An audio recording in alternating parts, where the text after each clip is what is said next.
김경래 최강 시사.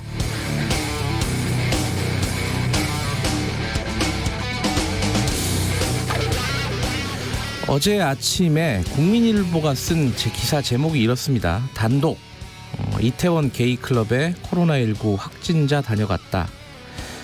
매우 악의적일 뿐만 아니라 방역에서 무엇이 중요한지 무지하고 무엇보다 잔인하고 천박한 기사입니다. 감염자 동선 공개는 정확한 정보를 제공해서 추가 감염을 예방하고 접촉자를 빨리 파악하려는 것이 목적입니다. 그런데 방문 장소가 게이클럽이라는 게 뭐가 중요한 걸까요? 정확한 상호명을 공개하는 게 차라리 더 목적에 맞지 않겠습니까? 동선의 유흥업소를 과거에 이렇게 언급을 하면서요. 이성애자 남성이 돈으로 여성 접대부와 만나는 업소 이렇게 이름을 붙이지는 않잖아요. 다른 클럽을 얘기하면서 이성애자 클럽 이렇게 붙이지도 않고요. 국민일보를 이성애자 신문사, 소수자 혐오 언론 이렇게 부르지는 않지 않습니까? 기사는 게이클럽을 비정상적인 곳, 특수한 곳이라는 편견과 혐오를 바탕으로 하고 있습니다. 그게 아니면 저런 제목이 나올 수가 없습니다. 확진자는 호기심에서 들렀다고 했는데 저도 호기심에 비슷한 곳에 가본 적이 있습니다. 이성애자들도 꽤 가는 곳입니다.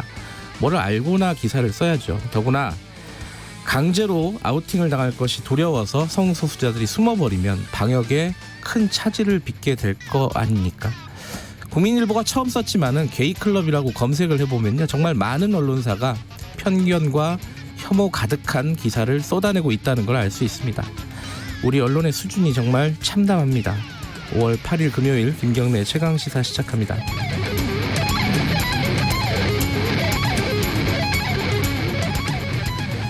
김경래 최강시사는 유튜브 라이브도 함께 하실 수 있습니다. 실시간 방송 열려 있고요. 문자 참여 기다립니다. 샵 9730이고 짧은 문자는 50원, 긴 문자는 100원입니다. 스마트폰 콩 이용하면 무료로 참여하실 수 있습니다. 자, 1부에서는요. 어제 정부가 뉴딜 정책이라는 걸 발표를 했죠. 그 큰 방향에 대해서 좀 전문가와 얘기를 나눠보는 시간 가져보고요. 2부에서는 더불어민주당 원내대표 선거 결과 우원식 의원과 얘기 나눠보겠습니다.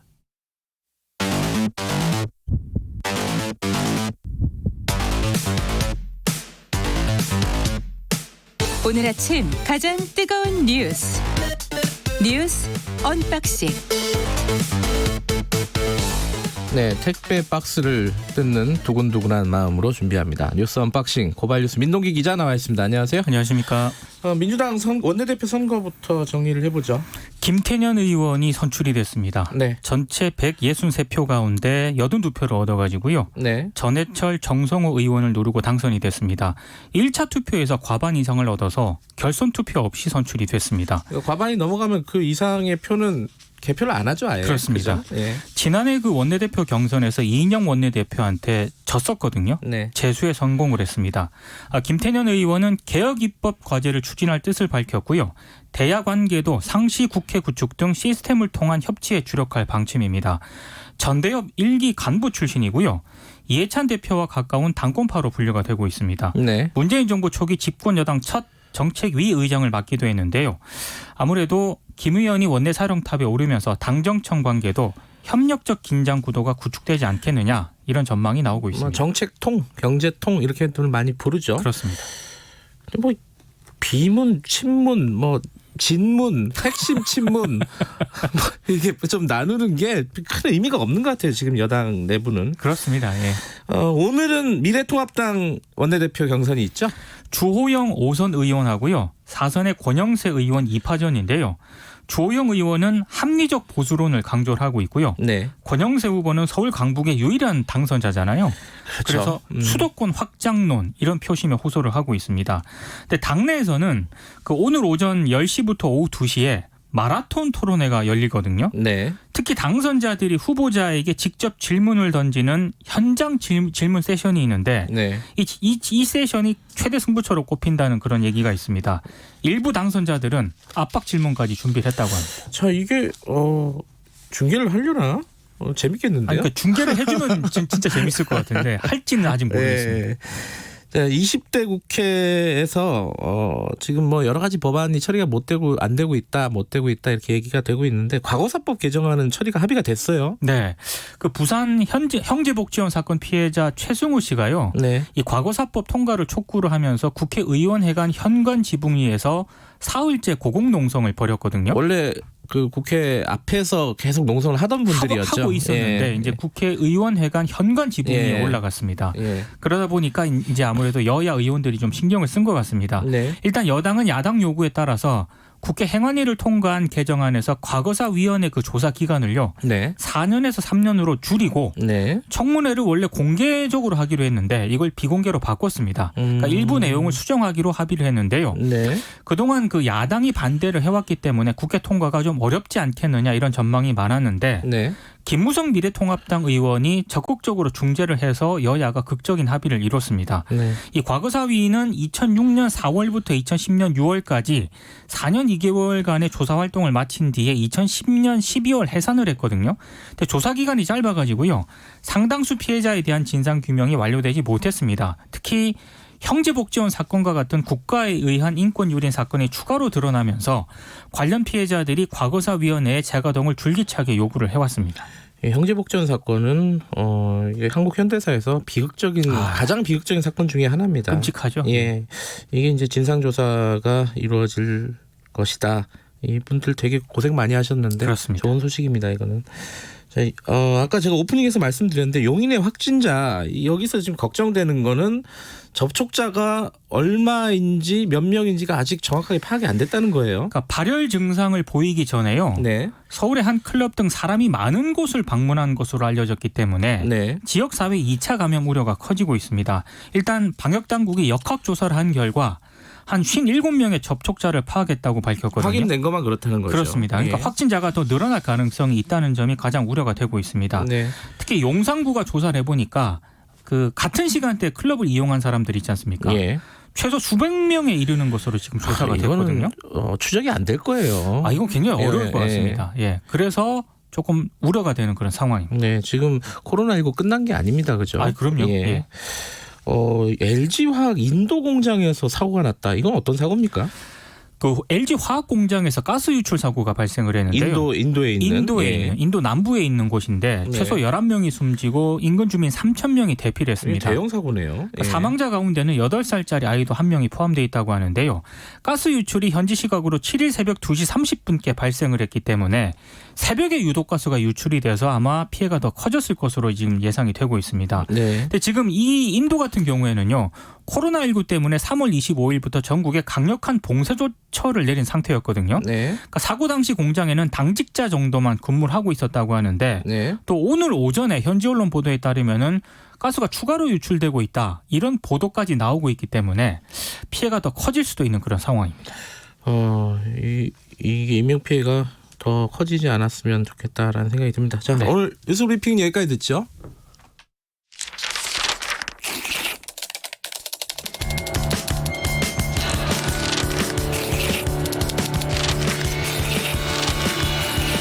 민동기의 저널리즘 M. 네, 저널리즘 M 오늘은 어떤 언론 보도를 가지고 얘기를 해볼까요? 어제 뉴스 언박싱에서 잠깐 언급을 했는데요. 네. 이재용 삼성 부회장 사과와 관련한 언론 보도 전반적으로 문제가 많더라고요. 어제 김기식 그 더미래연구소 위원장과 이 얘기 잠깐 해봤는데 네. 제가 물어보니까 한마디로 정리하고 넘어가더라고요. 이 삼성 홍보팀이 열심히 일을 했다. 그렇습니다. 일을 굉장히 잘한 것 같긴 합니다. 자, 먼저 정리를 해보죠. 몇 가지 키워드로 정리를 해오신 것 같은데 첫 번째 키워드가 뭘까요? 위기 극복 리더십입니다. 칭찬을 했다 이런 뜻이겠네요. 그러니까 한국경제신문이 이 점을 가장 강조를 했더라고요. 네. 그러니까 메르스 때도 국민 앞에 머리를 숙였고 삼성 서울병원의 혁신 방안도 제시됐다. 2015년 삼성 엔지니어링 유상증자 공모 때는 사제까지 출연해서 위기를 극복하는 리더십을 보여줬다. 뭐 이런 평가였습니다. 한 경제계 관계자 멘트도 인용을 했는데요. 그 이재용 부회장 사과가 예상보다 수위가 높다. 정말 다 내려놓은 것 같다. 이런 멘트가 있더라고요. 저는 말로 선언한 것 외에는 별로 내려놓은 게 없는 것 같은데 한국경제신문은 매우 극찬을 했습니다. 예. 참고로 한국경제신문은 전경련이 대주주로 있거든요. 네. 이 경제적 관계자가 누군지도 상당히 좀 궁금합니다. 정경련이 대주주로 있고 그 정경련이 갖고 있는 주식을 다 이제 기업들이 나눠서 가지고 있잖아요. 그렇습니다. 예. 그러니까 재벌들이 소유하고 있는 신문이죠. 한국경제신문은. 그래서 이런 재벌 관련된 기사는 한국경제신문을 믿지 않습니다. 믿을 수가 없는 부분이죠. 그렇습니다. 주주들인데 어떡하겠어요. 네. 두 번째 키워드는 뭐죠? 이재용의 결단과 의지입니다. 사실 이 결단과 의지는요. 한겨레 경향신문 정도를 제외하고 거의 모든 언론에 등장을 했습니다. 네. 특히 이제 측근과 주변에서 반대를 했는데도 불구하고 이재용 부회장이 오랜 고민과 결심 끝에 경영권 승계를 포기했다. 이 점을 강조를 했는데요. 뭐 동아일보, 조선일보, 한국일보, 매일경제, 한국경제 여기 뭐 거의 예외가 없다고 보시면 됩니다. 이게 이제 전형적인 그 스토리텔링이죠. 요게 이제 제가 봤을 때 삼성 홍보팀이 굉장히 일을 잘한 것 같습니다. 왜냐하면은 발표하고 나서 기자들이 막 물어봤을 거 아니에요. 그렇죠. 이게 과정이 어떻게 되냐, 뭐 사과문 누가 썼냐, 막 이런 네. 걸 계속 물어봤을 텐데 홍보팀에서 이게 우리 부회장님이 반대를 무릅쓰고 아마 거기서 시작됐을 거고 그렇습니다. 아마 취재원이 있다면은 뭐 임원들 중에 아는 사람한테 좀 전화를 해서 물어봤거나 했겠지만은 네. 기본적으로는 홍보팀에서 만들어낸 얘기죠. 실제 있었는지 없는지 모르지만 네. 그죠? 그렇습니다. 홍보팀에서 열심히 홍보를 한 결과가 아니냐. 뭐 그건 상식적인 평가일 것 같고. 세 번째는 뭡니까? 이재용의 노동권 보장인데요. 네. 상당수 언론이 80년 동안 이어온 무노조 경영이 이번에 마침표를 찍었다. 이런 식으로 보도를 했거든요. 네. 근데 노조 설립은 헌법에 보장된 노동자의 기본 권리고요. 네. 80년 동안 무노조 경영을 해온 삼성이 비상식적이고 반헌법적인 거지. 네. 이게 이재용 부회장의 시혜나 성과가 아닌데도 불구하고 마치 그런 식으로 보도를 많이 했더라고요. 특히 삼성전자 같은 경우만 하더라도 지난해 11월 처음으로 한국노총 산하 노조가 생겼거든요. 네. 이후에 뭐 삼성 화재, 삼성 디스플레이에도 잇따라 노조가 생기고 있었습니다. 그러니까 이재용 부회장 사과와 상관없이 네. 삼성 내부에서 이미 노조가 만들어지고 있었는데 마치 이재용 부회장의 결단으로 삼성에서 노동권이 보장이 된 것처럼 썼습니다. 상당히 좀 문제인 것 같습니다. 원래 진행되던 일인데 그렇습니다. 어쩔 수가 없는 거죠. 시대의 흐름에. 그렇습니다. 예. 네 번째는 뭘까요? 노조 혐오인데요. 예. 여기에는 조선일보가 가장 선봉했었습니다. 네. 그러니까 삼성 모든 계열사에 노조가 생기는 건 시간 문제다. 이렇게 우려하는 그런 기사를 썼고 사설에서는 삼성마저 노조로 인해서 세계적 경쟁력을 잃게 되면 그 책임 누가 질 거냐. 이렇게 사설에서 또 지적을 했더라고요. 삼성 모든 계열사에 노조가 생기면 좋은 거 아닌가요? 저는 좋다고 생각을 하는데 조선일보는 매우 우려되는 그런 기사와 사설을 썼습니다. 네. 그러니까 노조에 대한 조선일보 시각이 어떤지가 단적으로 드러난 것 같습니다. 이제 노조가 생기면은 경쟁력을 잃을 것이다. 그 등식을 아예 그냥 사실인 그렇죠. 것처럼 썼더라고요. 그럼 현대자동차는 진작에 망했어야죠. 그렇습니다. 예. 마지막 키워드는 뭘까요? 제가 이거 만들어 본 키워드인데요. 네. 비나이다입니다. 그건 뭐예요? 그러니까 이번 사과문이 파기환송심 재판에 어떤 영향을 미칠 것인가 이게 최대 관심 아니겠습니까? 네. 근데 일부 언론이 법조계 반응 기사를 썼는데 불리한 요소로 작용하진 않을 것으로 보고 있다. 그리고 이번 양형에서 유리한 위치를 점할 가능성이 높아졌다는 관측이 나온다. 네. 상당히 좀 영향이 있을 것으로 전망하는 그런 기사를 썼는데 네. 제가 알고 있는 그 변호사들 중에는 별 영향이 없을 것이다라고 보는 변호사들도 있거든요. 네. 근데 이런 법조인들은 기사에 잘 등장하지가 않습니다. 그리고 제가 봤을 때 그 이재용 부회장이 이번에 사과를 하지 않았습니까? 네. 근데 삼성 바이오 그 회계 사기 의혹에 연루된 핵심 임원들 있잖아요. 네. 이분들 여전히 지금 자리를 잘 지키고 있거든요. 네. 특히 뭐 그 김태한 삼성 바이오 대표이사 사장 같은 경우에는 지난 3월 주총에서 사내이사로 재선임이 됐습니다. 그러니까 제가 봤을 때는 사과의 진정성이 있으려면은 최소한 이들에 대한 문책성 인사 정도는 단행을 하면서 사과를 했더라면 그나마 좀 진정성을 좀 가질 수 있을 텐데 그때 문제가 있는 인사들은 그대로 지금 자리 유지를 하고 있거든요. 네. 이런 부분에 대해서 언론들이 지적을 하지 않는 게 제가 봤을 때 큰 문제 중에 하나인 것 같습니다. 준법감시위원회에서 이 사과에 대한 입장을 내놨는데 그 입장도 모호하더라고요. 그죠? 예, 칭찬을 하기에는 좀 그렇고. 그러니까 해석에 따라서 받아들였다고 할 수도 있고 네. 또 아니라고 할 수도 있고. 그렇습니다. 예, 그건 좀 편의에 맞게끔 해석이 가능하게 입장을 내놓은 게 아닌가라는 생각도 들더라고요. 여기까지 듣겠습니다. 고맙습니다. 고맙습니다. 고발뉴스 민동기 기자였고요. 김경래의 최강시사 듣고 계신 지금 시각은 7시 35분이 향해 가고 있습니다.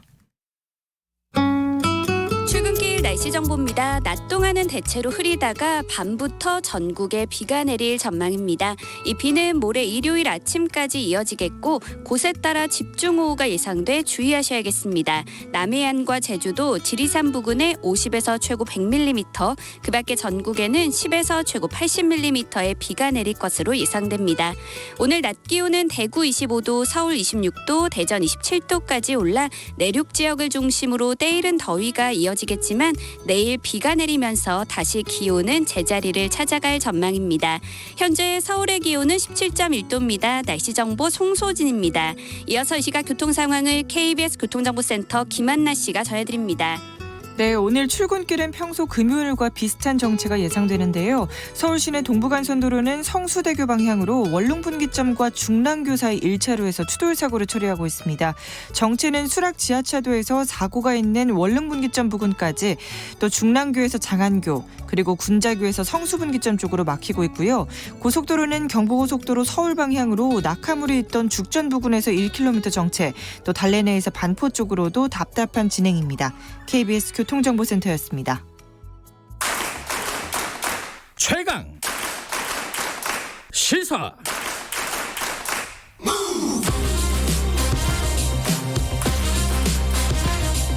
지금 여러분께서는 김경래 기자의 최강 시사를 듣고 계십니다.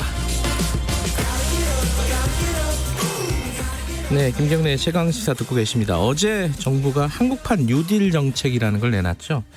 마침 내일 모레가 문재인 정부 3년을 맞는 날입니다. 이 뉴딜 정책이 이제 코로나19와도 관련이 있는 것이고 아마 집권 후반기의 경제 정책의 큰 방향을 설정한 것으로도 보이고요. 이 중에 이제 핵심이 뭔지 그리고 어떻게 평가해야 될지 얘기를 좀 들어보겠습니다. 건국대 경제학과 최백은 교수님 연결돼 있습니다. 교수님 안녕하세요. 네, 안녕하세요. 네, 이게 사실 말은 되게 멋있잖아요. 한국판 뉴딜. 예. 그 내용을 보면 이제 사실 방향을 잡기가 쉽지는 않아요. 교수님께서 보시기에 예. 어떻게 일단 평가를 하시는지 먼저 좀 들어보고 싶네요. 말 그대로요. 말은 포장은 그렇듯한데요. 네.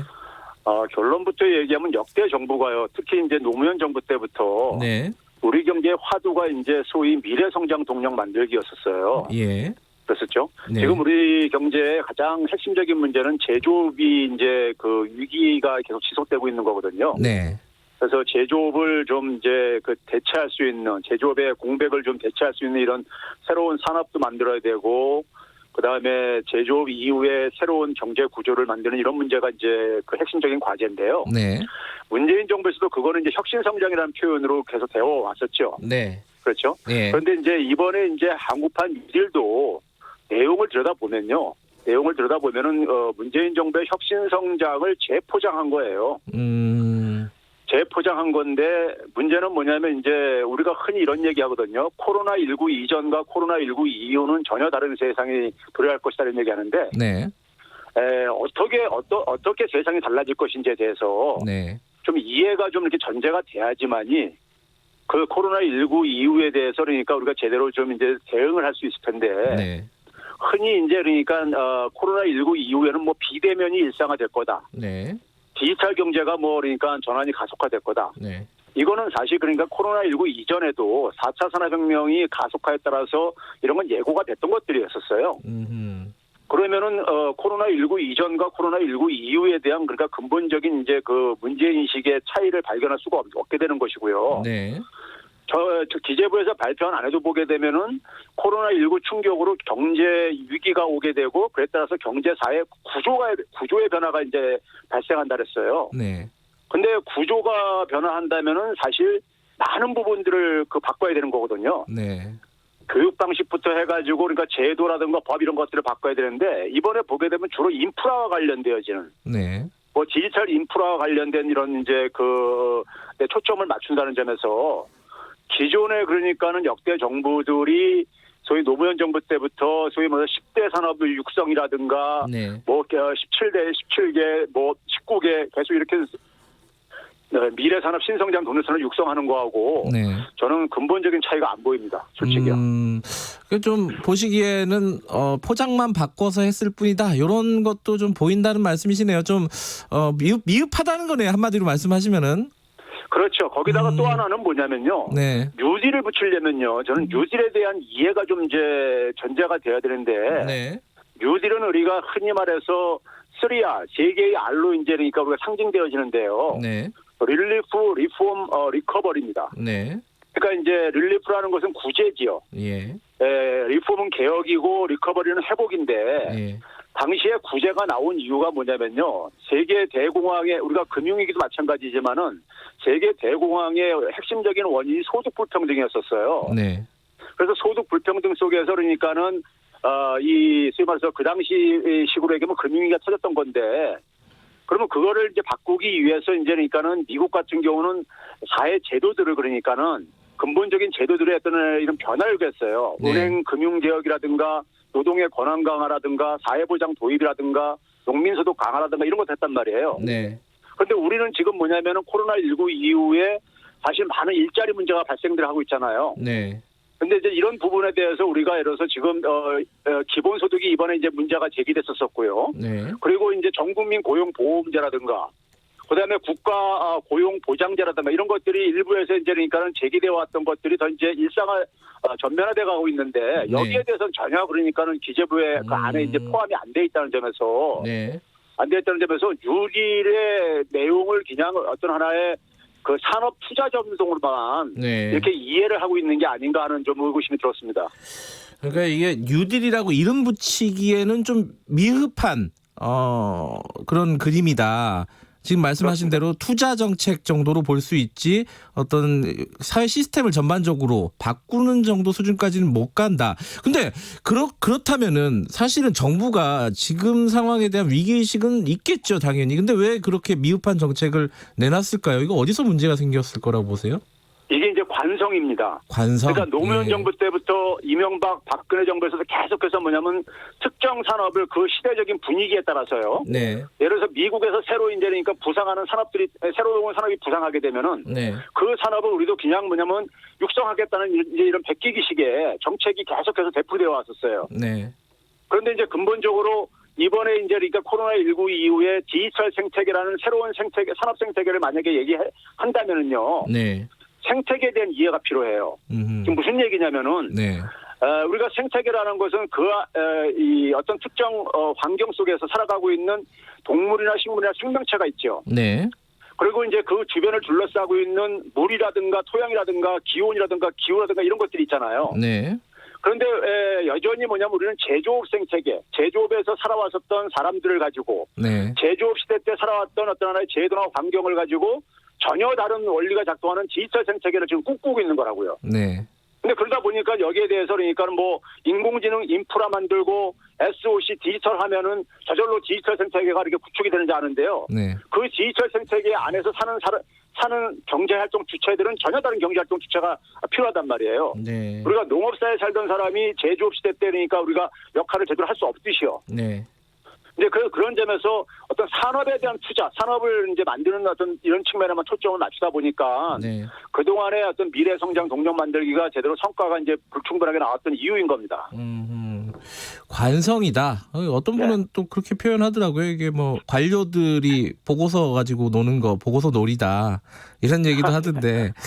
그러니까 이게 말씀하신 대로 이게 산업적인 투자 계획 정도 수준이라는 얘기가 나오는 게 아까 말씀하신 그 혁신 성장 부분은 얘기가 이렇게 담겨져 있는데 포용 성장 지금까지 얘기했던 게 두 축 아니겠습니까? 문재인 정부에서 맞습니다. 얘기했던 게. 예. 그 포용 성장 부분은 얘기가 충분히가 아니라 거의 나타나지 않고 있잖아요. 이번 정책 보고서에는. 그렇죠. 그죠? 예. 예. 그러니까 그 이유가 제가 앞에서 한국판 뉴딜할 때 뉴딜에 대한 이해가 부족한 거예요. 뉴딜에 대한 이해. 예. 예. 그러니까 뉴딜이라는 것은 말 그대로 새로운 합의거든요. 네. 그럼 우리가 흔히 말해서 코로나19 이전에도 4차 산업혁명으로 인해 가지고 소위 말해서 초양극화라든가 일자리 대참사가 그러니까 예고가 됐었고요. 네. 그것이 코로나19로 보다 더 이제 그러니까는 가속화되고 좀 빨라진 거예요. 네. 그러면 거기에 대한 일종의 그러니까 우리가 이 제도적인 어떤 하나의 보강이 바로 이제 포용성장이 담아야 될 부분들인 것이죠. 포용성장이 추구했었던 부분들이죠. 네. 근데 이제 뉴딜에 대한 이해를 단순하게 어떤 산업 투자라든가 어떤 특정 산업을 육성하겠다는 걸 접근하다 보니까는 하다 보니까 오히려 포용적인 측면은 오히려 더 이제 그러니까는 더 이에 축소가 되는 게 아닌가 하는 이런 지적을 받는 것은 당연한 결과인 겁니다. 예. 요번에 이거를 약간 조금 비판적인 시각으로 바라보면은 결국은 이런 투자 계획을 발표를 하면서 지금까지 기업들이 요구해 왔는데 사회적으로 합의가 안 된 뭐 규제 완화 이런 것들이 관철되는 거 아니냐. 아직 구체적인 계획은 6월 달에 나오겠지만은 이런 우려들도 있는 것 같아요. 당연합니다. 이게 왜 그러냐면요. 우리가 네. 포용 성장을 얘기할 때 네. 포용 성장은 사실 관료들의 아이디어가 아니에요. 네. 정부가 그러니까 새로운 정권을 잡은 정부가 네. 시대 철학 그러니까 시대 변화에 따라서 그것을 담아낸 겁니다. 그러니까 담아낸 것인데 네. 관료들은요 과거의 연장선에서 접근하다 보니까는 소위 말해서 그러니까 청와대라든가 정권이 그러니까 이것을 지도를 하지 않으면은 네. 관료들은 대개가 보게 되면 기업 중심적인 어떤 사고에 굉장히 매몰될 수밖에 없어요. 그러다 보니까 이제 기재부는 기본적으로 모든 경제 정책이 기업 중심으로 되어져 있어요. 네. 그러니까 그것을 사실 그 보완해야 될 부분은 사실 정권이라든가 청와대였든 간에 이 그 역할인 거죠. 네. 근데 이게 지금 뭐냐면 기재부한테 모든 게 다 제가 볼 때는 지금 떠넘겨져 있는 상태 속에서 네. 기재부 관료들이 그러니까 짜내다 보니까 기존에 그러니까 박근혜 정부 때 그러니까 산업 정책과 별 차이가 없는 이런 코로나19 대책이 나올 수밖에 없는 거예요. 네. 그러면은 그 부분에 대해서 일정 정도 방향이나 방향 설정이나 이런 것들은 청와대하고 합의가 됐을 거 아니에요. 그 부분이 왜 잘 안 되는 거죠? 이거는 제가 볼 때 사실 그러니까 하나의 산업 정책이라든가 새로운 산업 생태계를 만들려면요. 네. 기재부뿐만 아니라 산자부라든가 교육부라든가 아니 복지부라든가 모든 부서가 협업적으로 이게 그러니까 작동돼야 되는 부분이 있어요. 네. 근데 이제 이런 부분들은 사실 결국 뭐냐면은 한 부서를 넘어서는 일이기 때문에 청와대 정책실이라든가 네. 청와대 그러니까 경제 그 비서관들이 사실 그 전체 밑그림을 좀 그려줘야 되는 거예요. 근데 이제 그거를 못 하고 있는 거죠, 사실상. 그러니까 소위 청와대 정책실이 실종된 상황인 거예요. 사실 이 그림을 보게 되면요. 네. 그 정책을 조율하고 큰 그림을 그리는 역할을 지금 제대로 못 하고 있다 이런 말씀이시네요. 예. 근데 좀 한 가지 그 고민이 이게 아마 기재부도 이런 고민을 할 거예요. 지금 저희 추경이나 이런 것 때문에 재정이 넉넉하지가 않다. 그래서 뭔가 새로운 걸 하기가 지금 좀 어려운 상황이다. 이런 고민을 할 겁니다. 그러니까 뭐 아주 뭐랄까요. 재정이 많이 투입되는 어떤 그런 정책들을 발표하기가 이런 것들은 어떻게 보십니까? 우리가 지금 새로운 어떤 하나의 이런 그 구조를 바꾸는 데는요. 네. 돈이 필요한 것도 있지만 돈과 관계없는 것들이 많이 있어요. 네. 그래서 교육을 그러니까 우리가 사실 거의 혁명적으로 좀 바꿔야 될 부분이 있습니다. 네. 지금 우리는 과거 그러니까 제조업 시대 때 그 필요한 인재를 육성하는 교육 방식에서 벗어나지 못하고 있거든요. 네. 근데 제조업의 역할은 제조업의 고용은 잠깐 줄어들고 있단 말이에요. 예. 이제 그런 것들은 사실 돈이 안 드는 부분들인 거예요. 네. 제도를 바꾸는 거는요. 네. 그다음에 재원이 필요로 하는 것도 우리는 그러니까 제가 늘 얘기하지만 선진국가에서 재정이 가장 여유가 많은 나라입니다. 네. 많은 나라이고 그래서 지금 소위 말해서 포용 성장의 내용을 지금 추진하는데 네. 우리가 지금 최근에 예를 들면은 긴급 재난 지원금을 이렇게 해줬잖아요. 네. 그거를 5월달 한 달에 소요된 비용이 기부금을 해소하지 않는다 하더라도 네. 14조 한 3천억 원 정도였단 말이에요. 네. 이거를 그러니까 연말까지 한 7개월을 주더라도요. GDP 대비 5%면 해결됩니다. 네. 그러면 GDP 대비 5% 증가하더라도 우리나라 국가부채는 한 45%뿐이 안 된다는 얘기예요. 국가부채 비율이요. 네. 선진국가는 올해 연말까지 얼마가 될 걸로 예상하냐면요. 122% 도달할 걸로 예상하고 있습니다. 그러니까 지금 여력은 충분하다. 객관적인 여력은. 그렇습니다. 재정 여력은. 예. 자, 지금 방금 말씀하셨는데 긴급재난지원금 얘기하셨잖아요. 그 청와대에서 이제 얘기하면서 대통령이 기부하고 이러면서 약간 논란이 있습니다. 이게 기부하는 게 취지에 맞느냐. 원래 이제 소비를 좀 진작하고 이러기 위해서 만든 거잖아요. 긴급재난지원금이. 예. 어떻게 보세요, 이거는? 예, 이게 그러니까 기재부가 굉장히 그러니까 고집을 피우다 보니까요. 예. 그거를 이제 그러니까 절충하는 상황 속에서 이제 그러니까 기부금 안이 나온 건데. 네. 이거는 기재부가 그러니까는 쓸데없는 고집을 피운 결과로 된 건데요. 네, 네. 사실 이거는 그러니까 전 국민한테 주고요. 예. 지금 주는 이유는 뭐냐면 이걸 소비로 연결시키기 위해서 주는 거예요. 예. 그렇죠? 그러면 예를 들어서 고소득자들도 소비를 하게 해야 됩니다. 예. 그러면 고소득자들한테 예를 들어서 주고 나서 그것을 상품권이나 지역화폐를 주게 되면 소비를 할 게 아니겠습니까요? 예. 그리고 만약에 재정이 걱정된다면은 연말에 가서 혹은 내년에 그러니까 우리가 종합소득세 신고를 할 때 예. 뭐냐면 지난해에 비해서 소득이 그러니까는 줄지 않은 사람들 있잖아요. 네네. 아는 사람들은 세금으로 환수하면 되는 거예요. 그러면 고소득자들도 소비를 유도하면서 재원도 그러니까 아낄 수가 있는 것이고. 예예. 근데 쓸데없이 처음에 70%를 계속 고집 부리다 보니까 예. 청와대가 이걸 절충안을 만들면서 그러니까 그런 이제 일종의 소위 기부 방식 알겠습니다. 이런 방식으로 나오고 그게 예. 그러다 보니까 제대로 효과를 그러니까는 효과에서 벗어나는 이런 이제 안이 나오게 된 거죠. 네, 오늘 기재부 얘기 많이 나오네요. 예. 경제 얘기 여기까지 하고요. 지금 시간이 얼마 안 남아서 더불어시민당 얘기 잠깐 여쭤볼게요. 그건 뭐 저한테 물어볼 거 없는데. 아니, 대표셨잖아요. 과거죠, 과거. 그 민주당하고 시민당 합당 여부 지금 투표에 들어갔잖아요. 예. 이게 어떻게 예상하십니까? 결과는? 이거 처음 출범할 때요. 네. 출범할 때 저희 그 더불어시민당은 선거 끝나고 나서 네. 소수 정당에서 오신 분들은 본인들 의사에 따라 돌려보내고 네. 나머지 분들은 그러니까 기본적으로 더불어민주당과 합당한다는 걸 선언하고 시작했었어요. 처음부터요. 네. 그렇기 때문에 더불어시민당은 사실은 제가 부터 엄격하게 했던 태어나지 말아야 할 정당인 거예요. 그래서 미래통합당에서 네네네. 위성정당 같은 변칙을 안 했으면 이거 안 만들어졌을 정당입니다. 알겠습니다. 그건 무슨 뜻인지 알겠고요. 한시적인 역할로 예. 만들어진 거기 때문에 통합은 저는 자연스러운 겁니다. 자, 양정숙 당선인 지금 제명됐잖아요. 예. 근데 버틸 것 같아요. 지금 분위기로 봐서는 이거 어떻게 해결해야 될 것 같습니까? 이건 사실 더불어시민당도 원죄가 있잖아요. 이게 뭐 검증을 제대로 못한. 예. 이게 어떻게 된 거냐면요. 예. 그 선거 직전에 이제 KBS에서 양정숙 후보에 대한 의혹 보도가 나왔었어요. 맞아요. 예. 그리고 나서 저희도 이제 그래서 그것을 이제 검증을 이제 뒤늦게 시작을 했습니다. 네. 왜 뒤늦게 검증을 했냐면요. 민주당에서 보내신 비례 후보였었어요. 양정숙 후보는요. 네네네. 그리고 시민당은 기본적으로 검증 시스템을 민주당의 시스템을 사용을 했습니다. 네네.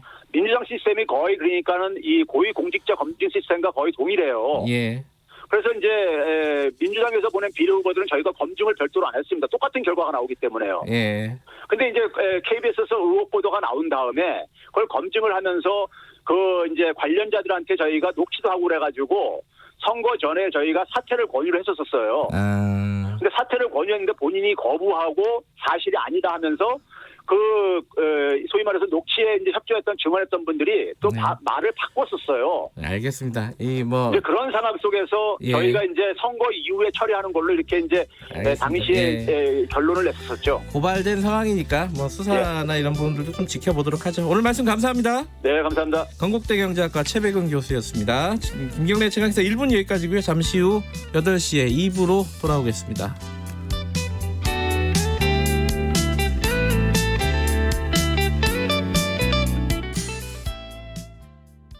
5월은 종합소득세와 개인지방소득세 신고 납부의 달입니다. 이제 개인지방소득세도 국세청 홈택스로 한 번에 신고하세요. 모든 납세자는 6월 1일까지 신고하시고 납부는 8월 31일까지 하시면 됩니다. 대구와 경북, 경산, 정도, 봉화의 특별재난지역은 6월 30일까지 신고기한이 1개월 연장되었습니다. 올해부터 모두 채용 신고 대상자는 가까운 자치단체 합동신고센터나 세무서에서 도움을 받으실 수 있습니다. 행정안전부와 국세청은 납세자 여러분의 세금 신고에 불편함이 없도록 최선을 다하겠습니다. 한평생 가족을 위해 살아온 김필수 아버님의 삶의 경륜을 흔들림 없이 꿈을 향해 나아가는 27 박찬수 씨의 뚝심을, 소외된 이들을 돌아볼 줄 아는 주부 지소영 씨의 따뜻한 마음을 대한민국 법정으로 초대합니다. 만 20세 이상 국민이라면 누구나 국민이 직접 배심원으로 참여하는 국민참여재판. 재판 참관부터 피고인 유무죄 논의까지 국민과 함께하는 투명하고 민주적인 국민참여재판. 여러분의 관심과 적극적인 참여가 더 공정한 대한민국을 만듭니다. 이 캠페인은 법무부가 함께합니다. 안녕하세요. 개그맨 이승윤입니다. 제가 퀴즈를 하나 내볼게요. 제가 자연인에게 땅을 팔았습니다. 그런데 아뿔싸, 이 땅이 오염돼 있는 겁니다. 이때 오염된 땅을 정화하는 책임은 누구에게 있을까요? 정답은 정화 책임이 자연인에게 돌아갈 수도 있다는 사실 알고 계셨나요? 토양 환경 평가를 하지 않았다면 말이죠. 토양 환경 평가는 부동산 거래 시 토양의 오염 여부를 측정해서 토양 오염에 따른 경제적, 법적 피해를 막아주는 제도입니다. 이제 부동산을 거래하기 전엔 토양 환경 평가 제도를 꼭 기억하세요. 이 캠페인은 환경부와 한국환경공단이 함께합니다. 말 같은 말.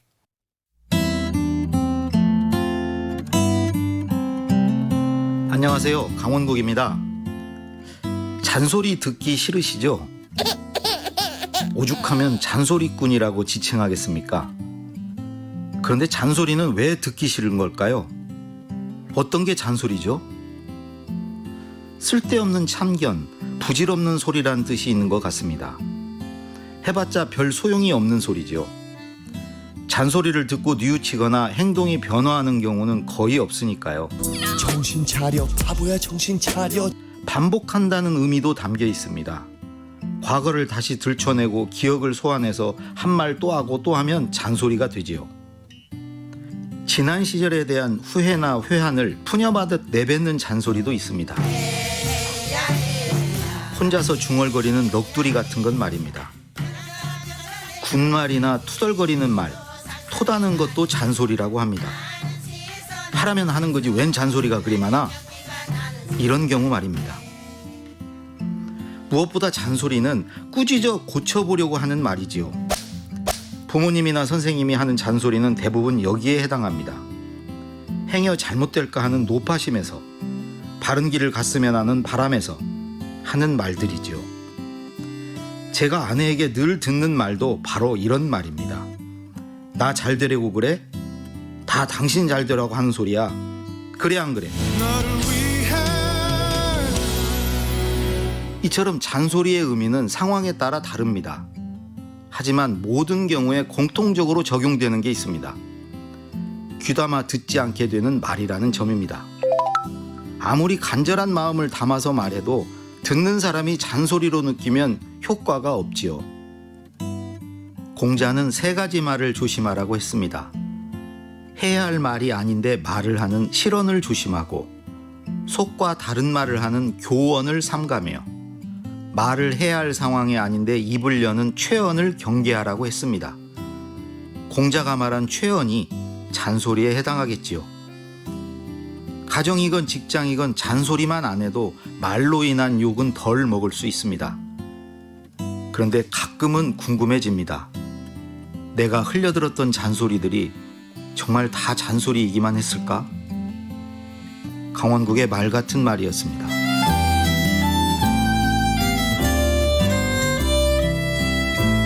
잔소리하지 말라는 얘기도 잔소리로 들릴까봐 그만하려고요.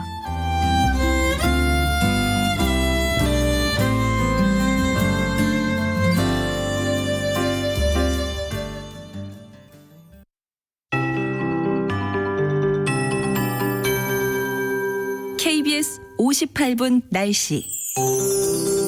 어버이날인 오늘 비 소식이 있는데요. 비는 밤부터 시작되겠습니다. 낮 동안은 흐린 가운데 내륙을 중심으로 초여름 더위가 이어지겠습니다. 한낮 기온이 서울 26도, 광주와 대구 25도, 대전 27도까지 오르겠는데요.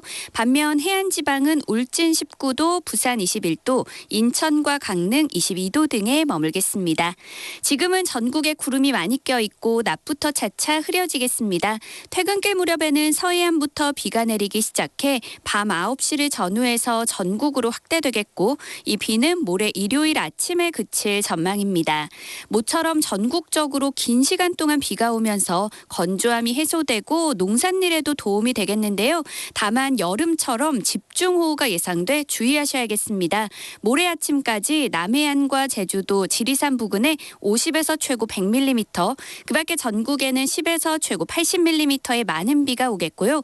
특히 내일 새벽부터 낮 사이에 제주도와 전라도 해안에는 시간당 30mm가 넘는 매우 강한 비가 쏟아지겠습니다. 또 내일 아침부터 오후 사이에는 경남 남해안과 지리산 부근에 시간당 20mm 안팎의 장대비가 예상됩니다. 현재 서울의 기온은 17.9도, 습도는 21%입니다. KBS 58분 날씨 송소진입니다.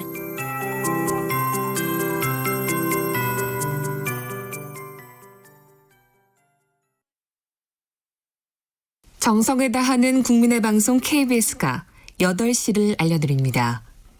AM 711kHz, FM 97.3MHz, KBS 1라디오입니다. HLKA.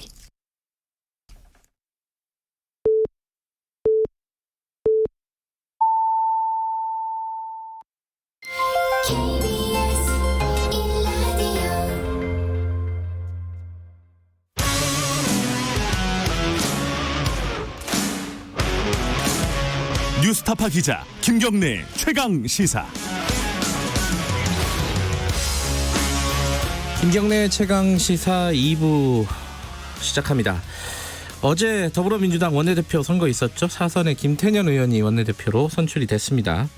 슈퍼 여당의 어떤 책임을 져야 되는 자리이겠죠.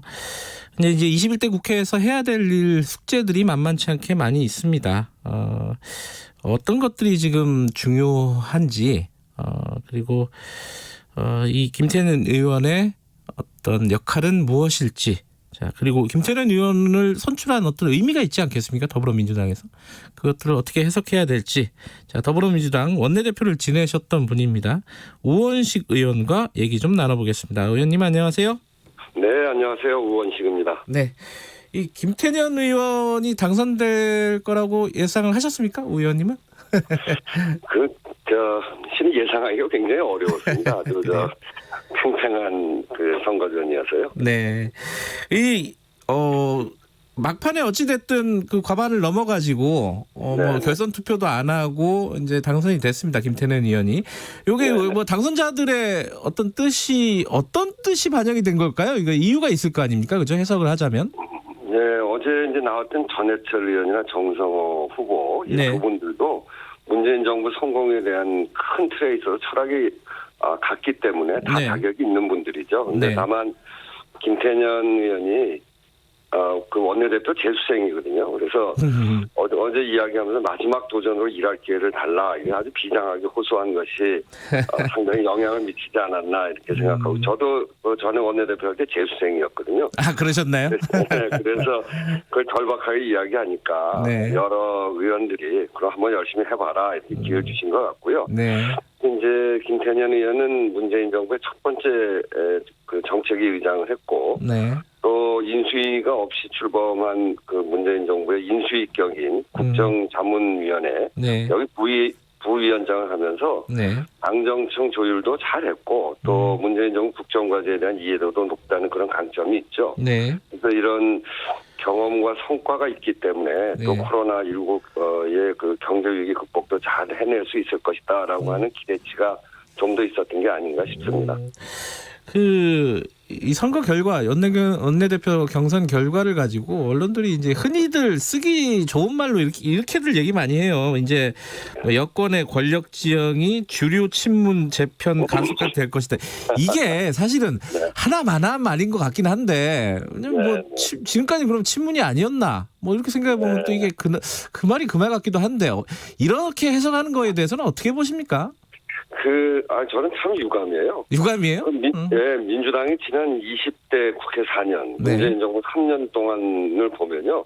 개파로 갈라져서 분열하거나 국민들에게 실망을 안겨준 적이 거의 없습니다. 문재인 대통령 당선을 위해서 같이 뛰고, 또 현재도 문재인 정부 성공을 위해서 서로 협력하고 최선을 다하고 있거든요. 이게 뭐 친문, 주류, 비문, 뭐 진문 이런 정치공학적 해석으로는 민주당의 이런 단결과 혁신, 그리고 그 결과로 나타난 총선 승리를 설명할 수가 없습니다. 그래서 해석들을 바꿔야 되는데요.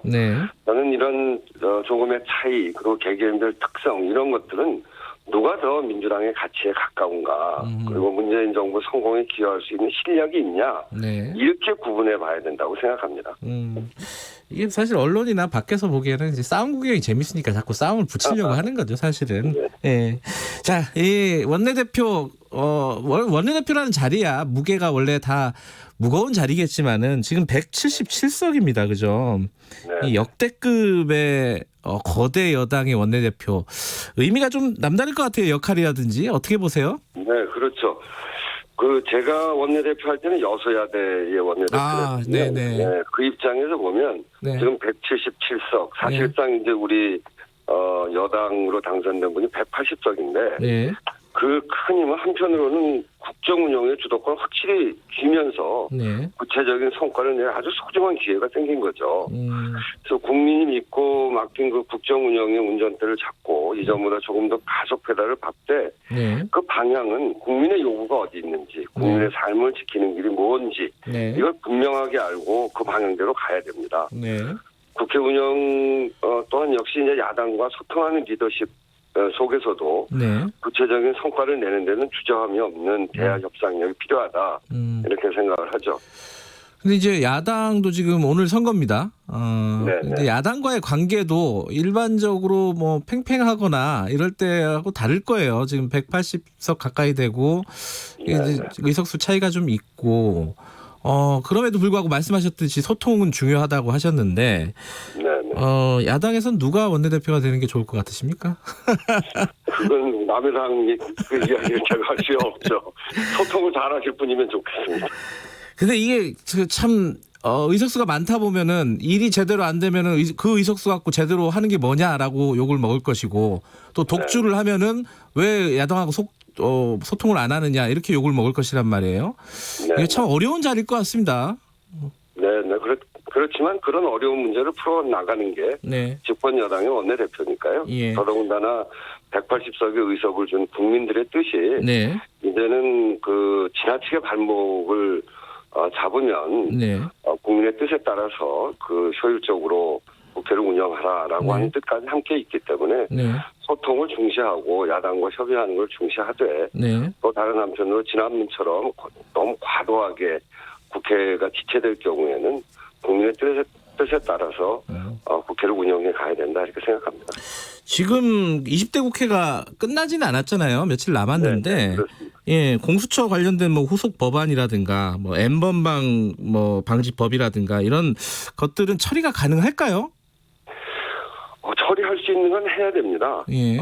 저 공수처 같은 경우에도 공수처장 임명을 위한 인사청문회법 그리고 공수처 후속 법안이 이번에 처리되지 않으면 7월로 예정된 공수처 출범에 차질이 생깁니다. 그래서 본격적으로 협상해야 되고 특히 이제 김태년 원내대표 당선자도 이야기하셨습니다만 일하는 국회를 위해서 제가 대표 발의한 법안이 있어요. 늘 정쟁의 장이 되는 법사위의 자구체계 심사권 이거 폐지하는 법안이 있는데 그 우원식 의원께서 대표 발의하신 거예요? 네네. 그렇구나. 그것도 이번에 반드시 처리해야 되고요. N번방 사건 방지법 이것도 정말 꼭 필요한 민생 법안이죠. 거기에다가 이제 뭐 이게 이제 코로나19 이후를 위해서도 이런 기술 탈취나 납품 단가 후려치기 이런 중소기업을 보호하기 위해서 하도급법 그리고 부정경제방지법 그리고 지금 논의하고 있는 고용보험 개정안 유통산업발전법 가맹사업법 그다음에 악성 채권 추심에 따른 고통을 덜기 위한 죽은 채권 부활금지법 이런 법들이 아주 중요한 민생 법안으로 남아있거든요. 또 상당히 진전돼 있기도 하고 이런 법안은 뒤로 미룰 것이 아니라 이번 국회에서 통과해야 되기 때문에 마지막 날까지 민생 법안 통과를 포기해서는 안 되고 새로 뽑히는 그 야당의 원내 지도부와 본격적으로 협상에 나서서 이 문제들도 잘 해결될 수 있기를 희망합니다. 20대 국회 남은 기간 동안에 이런 법안들이 어떻게 진행이 될지를 보면은 김태년 호가 어떻게 항해를 할지 예측이 가능하겠네요. 이런 아주 시급하고 또 민생 법안부터 집중적으로 관리하고 20대 국회도 포기하지 말고 해야 된다고 생각합니다. 자, 21대 국회에서 가장 중요한 거는 누구나 다 이제 코로나 극복을 얘기를 합니다. 근데 요거는 뭐 상수고요. 그 외에 21대 국회에서 가장 시급하게 중점적으로 해결해야 될 문제 어떤 거라고 보십니까? 이제 문재인 정부가 지금 가장 시급한 국민의 생명 안전을 지켜온 성과를 이렇게 평가받고 있지 않습니까? 거기에 더해서 이제 집권 여당은 흔들리는 국민의 삶을 지탱하고 새로운 대한민국 좌표를 잘 설정을 해야 됩니다. 그리고 당면한 민생 위기 극복 그리고 정부 정책이나 그 비상조치에도 보호받지 못하는 제도의 사각지대 등에서 그런 분들이 탈락하는 일이 없도록 민생연대의 구체적인 사안을 살피고 국회가 정부와 대안을 모색해야 되고요. 네. 더 나아가서 이제 대한민국이 세계 속에서 새로운 가능성이 활짝 열렸습니다. 네. 전 세계의 신뢰도도 굉장히 높아져 있고요. 예. 그러니만큼 그린 뉴딜을 비롯해서 새로운 성장 동력을 촉진해 나갈 제도적 기반을 튼튼히 마련해야 네. 세계 속에 대한민국이 확고하게 쓸 수 있는 토대가 마련된다고 생각합니다. 네. 21대 국회가 해야 될 일은 바로 그런 일들입니다. 근데 아까 지금 뉴딜 얘기하셨는데 저희도 일부에서 그 최백은 교수와 뉴딜과 관련된 얘기를 했는데 좀 미흡하다. 이게 기재부의 어떤 관성에서 나온 그런 정책에 불과한 것 같다. 투자 촉진 정책 정도. 그래서 뉴딜이라고 이름을 붙이려면 보다 좀 혁신적인 게 나와야 되지 않느냐 이런 평가를 하시더라고요. 어떻게 생각하세요? 그 부분은? 네. 그래서 제가 앞서 말씀드린 그냥 뉴딜이라고 하지 않고 네. 그린 뉴딜. 전 그게 좀 빠져 있다고 생각해요. 이게 이제 세계의 전체 관심은 환경과 개발의 조화거든요. 네. 그런 점에서 우리나라가 이제는 뉴딜 중에서도 네. 그린 뉴딜이라고 하는 새로운 성장 동력을 만들어야 될 때라고 생각합니다. 네. 그런 점에서 관성적인 뉴딜이 아니라 새로운 성장 동력으로 가는 또 세계가 기후 변화 또는 기후 위기에 모두가 직면해 있기 때문에 여기에서도 새로운 성장 동력을 만드는 일에 우리가 좀 집중해야 된다 이런 생각이고요. 네. 그런 점에서 좀 더 창조적으로 생각하는 일을 네. 정부 여당이 또 국회가 만들어 가야 된다는 생각이죠. 지금 20대 국회에서 지금 남은 게요. 국민 개헌 발안제 표결이 남아 있잖아요. 이게 문희상 국회의장 같은 경우에 본인이 직권 개의하겠다. 만약에 여야가 합의를 못하면은 이런 얘기까지 했어요. 이거 어떻게 해야 된다고 보세요? 이 부분은? 이건 이제 문희상 의장께서 그렇게 하는 이유가 헌법 103조 1항에 예. 헌법 개정안은 공고된 날로부터 60일 이내에 의결해야 한다. 이렇게 돼 있습니다. 예. 60일 이내에 의결해야 되는 거. 이걸 하지 않으면 법을 위반하는 거죠. 헌법을 위반하는 게 시됩니다. 그래서 지금 이제 집권 개의 뭐 이런 것까지 이야기하시는데 그거는 여야 교섭단체 간 협의를 강력하게 촉구하시는 거고요. 네. 그래서 오늘 이제 본회의를 여는데 그 야당을 끝까지 설득해서 네. 여야 합의로 본회의를 개최할 수 있도록 그렇게 해야 된다고 생각합니다. 그래서 오늘 충분한 논의 그리고 끈질긴 논의를 더 해주셨으면 좋겠습니다. 이거 여러 가지로 처리해야 된다고 보시는 거예요? 어찌됐든 간에. 예. 어찌되었든 간에 그게 되든 안 되든 예. 헌법이 정한 103조 1항이 정한 이 절차는 제대로 가야 국회가 제 역할을 하는 것이죠. 예, 절차는 지켜야 된다. 네. 그렇군요. 자, 지금 이제 양당의 원내대표가 서게 되면은 원구성 협상 곧 들어가지 않겠습니까? 근데 지금 아까 이제 법사위 얘기도 하셨어요. 자구 심사 이런 것들을 없애겠다. 체계 자구 심사권을. 근데 이제 사실 그럼에도 불구하고 뭐 법사위와 뭐 예결위 뭐 이런 곳들은 치열하지 않습니까? 이게 지금 이게 의석 숫자가 차이가 너무 많이 나서 이거 어떤 식으로 협상을 해야 될지 서로 간에 지금 셈법이 좀 복잡할 것 같아요. 네. 그 이제 셈법이 복잡할 텐데. 예. 국민께서 주신 힘, 180석 이건 아주 절묘한 선택이거든요. 네. 그래서 여당이 대화 타협 정치를 아주 충실하게 펼쳐나가야 되고 왜 그러냐면 국민께서 주신 힘을 함부로 쓸 경우 오히려 더 쉽게 무너진 경험을 여야가 모두 다 경험해 본 적이 있습니다. 그렇죠. 네. 그래서 대화 타협 정치를 기본으로 해나가는데 20대 국회처럼 야당이 발목 잡기를 일관해서 민생과 개혁 입법 또 그리고 국회가 시작조차 못하게 된다면 그거는 이제 마지막까지 타협해 가면서도 주도권을 잃지 않는 그런 단호함도 있어야 될 테고요. 저는 이제 두 분 김태년 원내대표와 또 새로이 뽑힐 야당의 원내대표가 이런 점들을 잘 알고 있기 때문에 잘 협의를 해나갈 것이다. 원만하게 할 것이다. 이렇게 생각합니다. 그런데 의원님이 아까 말씀하신 법사위 그 체계 자구 심사 요걸 없애겠다는 게 이제 법사위가 자꾸 이게 법안 통과에 걸림돌이 되는 경우들이 있기 때문에 그렇게 하신 거잖아요. 네. 근데 이제 통상적으로는 운영위를 여당이 가지고 법사위원장을 야당이 하는 경우가 많단 말이에요. 그러면은 사실은 이거 어려워지는 거 아닌가라는 생각도 들고요. 말씀하신 구상이 어떻게 보세요? 두 분 원내대표한테 맡겨서 해야 됩니다. 네. 이제 법사위 이 문제는 네. 누가 여당을 하든 야당을 하든 네. 법사위에서 자구와 체계를 심사하는 기능은 과거에 네. 국회가 초기에 법안 다루는데 조금 미숙함이 있을 때 네. 법률 전문가들이 모인 법사위가 네. 법안들이 올라오면 자구 체계를 심사하자 네. 이렇게 했는데 그것이 자구 체계를 심사하는 것이 아니라 이제는 발목 잡기 용으로 쓰여지는 경우가 아주 왕왕 비일비재했거든요. 네. 그래서 그렇게 되면 진짜 필요한 민생 법안이나 이런 것들도 법사위 통과가 너무너무 어렵습니다. 네. 그래서 그거는 자구나 체계를 심사할 부분이 있다면 네. 그거는 국회의 그 사무처 기능을 더 강화해서 그런 네. 기능을 두면 되고요. 네. 그렇지 않아도 각 상임위가 충분히 자구와 체계를 잘 검토해서 하기 때문에 네. 그런 권한을 이제는 둘 필요가 없습니다. 그건 과거 시대의 그런 법안이거든요. 그래서 네. 그건 폐지하는 게 맞다고 생각합니다. 알겠습니다.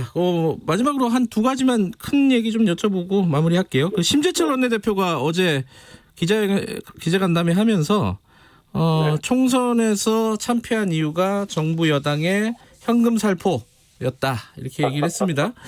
이 인식에 대해서는 어떻게 생각하십니까? 좀 어이가 없네요. 아마 아동수당이나 긴급재난지원금 이거 가지고 이야기하시는 것 같은데. 그거 말씀하신 것 같아요. 예. 네네. 그거는 이제 정부와 여야가 국회에서 함께 논의하고 결정한 거 아니겠습니까? 미래통합당이 또 총선 공약이기도 했고요. 그래서 이것은 정부 여당은 코로나 극복을 위한 비상조치로 한 거고 네. 무너져 내리는 국민의 삶을 지키기 위해서 국가의 당연한 의무로 한 건데 네. 미래통합당은 이 일을 국민에게 돈 주고 표 산다는 생각을 한 건가 봐요. 그렇다면 정부 여당을 비난할 게 아니라 네. 자기 고백을 먼저 해야 됩니다. 반성해야 되고 네. 이 시대를 읽지 못하는 눈, 시대 변화를 느끼지 못하는 호흡, 시대와 뒤떨어진 보폭 네. 이것이 미래통합당 패배의 원인이다. 저는 그렇게 생각하고요. 네. 아직도 그걸 깨닫지 못하고 있는 것 같아서 심 원내대표의 마지막 일상이 참 씁쓸합니다. 예. 현금 살포라고 이름을 붙이더라도 그건 같이 한 거다 이런 말씀이시네요. 자, 당대표 당권 도전 의사 밝히셨잖아요. 의 의원께서는. 예. 네, 고민하고 있습니다. 그래요? 밝히신 거 아니에요, 이거? 그렇습니까? 어떤 자질이 필요하다고 보십니까? 차기 당대표는? 예, 차기 당대표는 네. 180석의 국민 지지를 바탕으로 네. 문재인 정부를 성공시키고 또 네. 집권 여당을 민생 중심 정당으로 더욱 확고히 해서 정권 재창출에 교두보를 놓는 그 역할이죠. 네. 민주당이 국민이 가장 신뢰할 수 있는 민생 정당으로 뿌리내릴 수 있도록 네. 분명한 정책과 비전 그리고 그것을 실행할 수 있는 능력과 경험이 저는 매우 중요하다 이렇게 생각합니다. 네. 그런 점에서 이제 개인적으로 이 목표에 기여할 방법을 아주 진지하게 고민하고 있고요. 네. 내친 김에 한 말씀 드리면 네. 전 세계 어떤 나라도 쉽게 이루지 못한 코로나19 극복은 네. 나와 내 이익이 아닌 내 주변과 이웃 그리고 공동체를 지킴으로써 모두가 행복할 수 있다는 대한민국만이 가진 공동체적 민주주의에서 기반했다고 봅니다. 네. 또 우리가 멀게는 일제 군국주의에 저항해온 역사에서부터 또 민주주의 의거 그리고 IMF 극복 과정에서 금모으기 태안기름 유출 사고 때 전국민적 봉사활동 등 이 위기 때마다 네. 우리 국민은 공동체를 지키기 위한 거대한 국민적 에너지를 모았거든요. 네. 이 에너지를 앞으로도 대한민국의 지속 가능한 발전 그리고 절대다수 국민의 보편적 행복으로 이어지게 할 수 있을지 그 과정에서 집권 여당으로 뭘 해야 할지 이런 점들에 대해서 정치인의 한 사람으로서 네. 깊이 고민하고 여러 사람들 이야기를 듣고 있는 중입니다. 알겠습니다. 당대표 출마 선언 같았습니다. 그런가요? 알겠습니다. 고맙습니다. 네, 감사합니다. 더불어민주당 우원식 의원이었습니다. 공정하고 깊이 있게 오늘 하루 이슈의 중심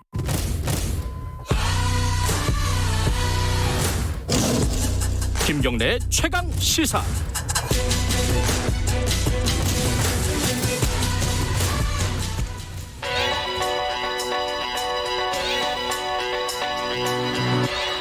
최강 시사 윤태곤의 눈. 네, 윤태곤의 눈 의지와 전략그룹 더모아의 윤태곤 정치분석실장님 나와 계십니다. 안녕하세요. 네, 안녕하세요. 민주당 원내대표 선거 이거 정리 좀 해봐야죠. 네. 네.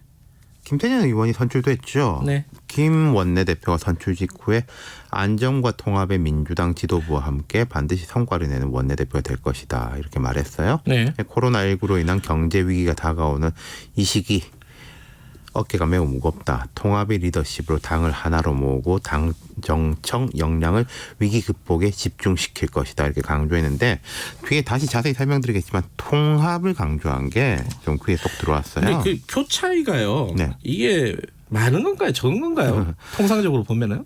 1차에서 과반이면은 많은 거죠. 근데 2위도 센 2위였다. 그렇죠. 이렇게 볼 수 있는 거죠. 어제 163명 중에서 김태년 82표, 그렇죠. 전해철 72표, 정성호 9표 뭐 이렇게 나왔거든요.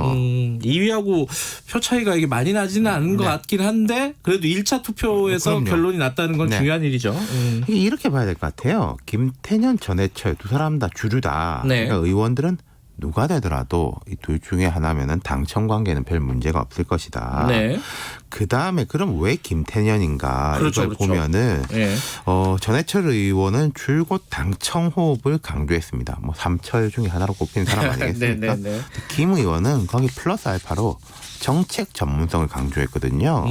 정책위 의장 출신이잖아요. 네. 그리고 20대 국회에서 이제 당 정간 정책 주요를 많이 담당했다. 네. 그럼 지금 코로나19 이후에 문재인 정부 후반부인데도 대통령하고 당 지지율은 높지 않습니까? 네.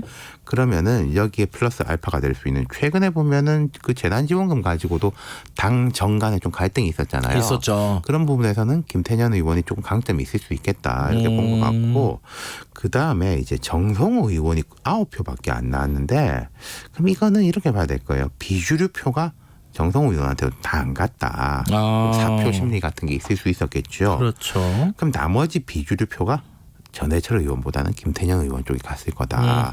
이제 상대적으로 전해철 의원보다는 김태년 의원이 조금 뭐 독립성이라고 할까? 그런 것에도 조금 이제 낫다 이렇게 본 것 같아요. 그렇게 볼 수 있나요? 그 전해철 의원은 천혜랑 너무 가깝다. 그게 이제 때로는 강점, 때로는 약점이 되는 건데 지금 청와대랑 가깝다는 건 아까 제가 말씀드린 것처럼 대통령 지지율이 높고 그쪽에서 조금 당에서 여유가 있다는 거예요. 네. 당청 간에는 괜찮을 거다. 그렇다면 되게 가까운 사람보다 좀 가까운 사람이 나을 수도 있다. 여유가 있으니까 이런 결과가 나왔다고 해석할 수도 있겠군요. 그리고 아까 우원식 의원도 얘기를 했는데 본인도 재수했고 그렇죠. 여보 김태년 의원도 재수했고 이 재수 당선자들이 많다는 건 무슨 이야기냐면은 준비 기간이 오래됐다는 거죠. 대학 입시도 고3보다 재수가 준비 기간이 길지 않습니까? 선수하셨죠? 네, 그렇습니다. 아이고 참네. 예. 재수하셔서 좋겠습니다. 예. 이제 작년에 이제 떨어졌을 때부터 올해 원내대표 경선을 준비했다는 거죠, 김태년 의원은. 그럼 스킨십이 그만큼 높았다는 거겠죠. 자, 이제 뭐 아까 우원식 의원과도 좀 얘기를 해봤는데 좀 객관적으로 좀 보죠. 이 과제들 그 김태년 의원 원내대표가 가지는 과제들이 뭘까 정리를 좀 해볼까요? 그러니까 통합을 강조했다고 제가 모두에 말씀드렸잖아요. 네네. 성과를 내기 위한 통합인데 이제 크게 짚어보면은 당면 현안이 이제 코로나19에 대한 것들, 이어지는 것들, 경제 위기, 고용 위기에 대한 대응, 민생 경제, 그 다음이 이제 국회와 권력기관 개혁 같은 개혁 입법이 있는데 아무래도 1순위는 코로나19죠. 그런데 저도 말씀드렸지만 상수죠. 예. 네. 당장 이제 다음 달 초에 3차 추경이 나올 것이고 뭐 지금 여러 가지 지원책들이 나오지 않습니까? 특수고용 노동자들에 대한 지원뿐만 아니라 뭐 각종 이제 제도적인 것들도 나오는데 이제 당정청 내부 토론은 더 치열하게 도출된 결론은 더 신속하게 추진하겠다. 당정청이 원팀이 돼서 위기를 극복하는 데 힘을 모으겠다. 이렇게 말했어요. 아까 제가 제도 말씀드린 게 전국민 고용보험 이야기도 나오지 않습니까? 꺼냈죠. 예. 그다음 피해 산업 업종 지원책 이런 거 있을 것이고 그다음 문재인 대통령이 천명한 한국판 뉴딜 뭐 이런 것이 있을 것이고 어제 삼성 그 이재용 부회장의 사과문 그런 이후에 이제 산업계 대기업과의 뭐 어떤 관계 같은 것들도 꽤 과제일 거예요. 네. 이 뭐 경제, 코로나 이쪽도 중요하지만은 또 개혁 과제들도 꽤 있어요. 맞습니다. 지금 이제 청와대나 당이 코로나19와 관련된 민생을 우선순위로 정했지만은 개혁 과제들도 바로 뒤에 기다리고 있거든요. 그리고 이건 어떤 포인트를 봐야 되냐면은 올해 정기국회에서 처리를 뭐 이걸 못한다라면은 민생에 아무래도 좀 밀릴 수도 있죠. 그럴 가능성이 있는데 그럼 내년 정기국회 가능하냐? 내년 정기국회는요. 자, 2011년 뭐 9월부터 12월 되는 거 아니겠습니까? 네. 2021년? 21년. 예. 네. 2022년 3월이 대선이잖아요. 그럼 대선. 2021년 9월에서 12월 이때는 각 당의 경선이 뭐 거의 완료되든지 뭐 막바지든지 그럴 거예요. 대선 국면이다. 그렇죠. 네. 그러면은 제도적인 변화를 주기는 쉽지가 않아요. 그렇군요. 네.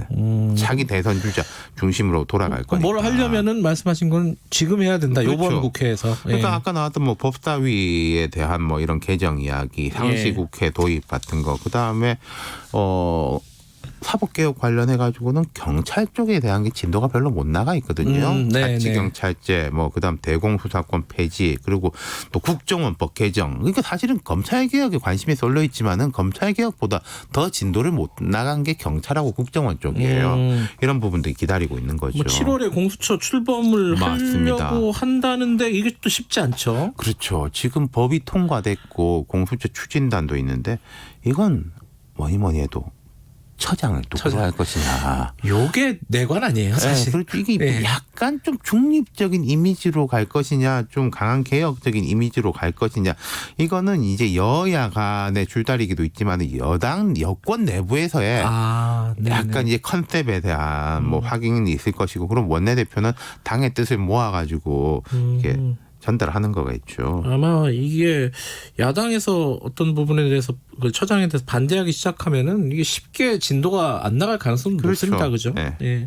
아까 우원식 의원과도 얘기 나눠봤지만은 이제 원구성이 곧 있습니다. 맞습니다. 원구성뿐만 아니라 또 방금 이야기하신 거 제가 잘 들었는데 20대 국회 마무리. 본회의를 이제 하루 이틀은 열어야 된다. 이게 있어요. 그러니까 뭐 개헌은 저는 그건 안 될 걸로 보고 개헌안은. 그다음에 이제 그 잔여 법안들에 대한 거 코로나 대응 법안이 있고 또 N번방 재발 방지 후속 법안 등이 있고 또 이제 일반적인 관심은 덜한데 헌법 불합치 법률들이 있어요. 이거는 이 시기까지 빨리 처리해야 된다라는 것들이 있는데 세무사법 등이 있는데 이걸 잘 넘기면은 그 잘 넘기는 기세를 타가지고 원구성 진행까지 잘 될 수 있는 것이고 여기서부터 막히면 어렵죠. 여당은 오늘 선거가 있는데 그죠? 야당. 야당. 지금 이 주호영, 권영세 두 사람인데 이 두 사람 다 뭐 전투력을 올려가지고 강하게 싸우겠다.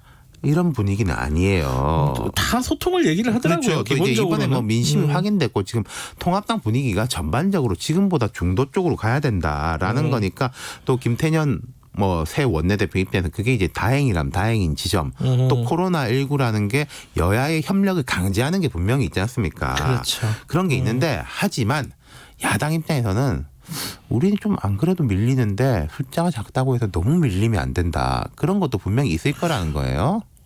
야당이 그게 없을 수는 없겠죠. 그렇죠. 그럼 이제 김태년 원내대표 입장에서는 우리가 가지고 올 것은 가지고 올 것인데 또 뭘 줄 것이냐. 그런 데 대한 이제 판단들이 필요하겠죠. 또 이건 오래갈 판단이 아니라 빨리빨리 판단해야 되는 거고요. 원구성에서부터 그런 어떤 협상이 진행이 되겠죠. 아무래도. 근데 오늘 누가 될 것 같아요? 이제 뭐 말씀드릴 수 있겠습니까? 근데 이제 이거 하나 있어요. 작년 이맘때 처음에 분위기 되게 좋았습니다. 밥 잘 사주는 누나 뭐 이렇게 해가지고 뭐 호프 미팅하고. 근데 뒤는 우리가 아시다시피잖아요. 지금도 사실 시작점은 괜찮은 면이 있는데 가봐야 안다. 그렇죠. 알겠습니다. 오늘 말씀 잘 들었습니다. 감사합니다. 윤태곤의 눈이었습니다. 김경래 최강시사 2부는 여기까지 하죠. 잠시 후 3부에서 다시 뵙고요. 일부 지역국에서는 해당 지역 방송 보내드립니다.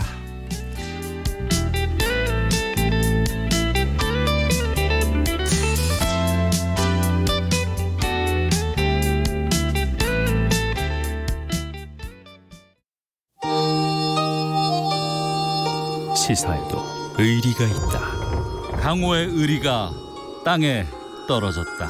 소신으로 승부한다.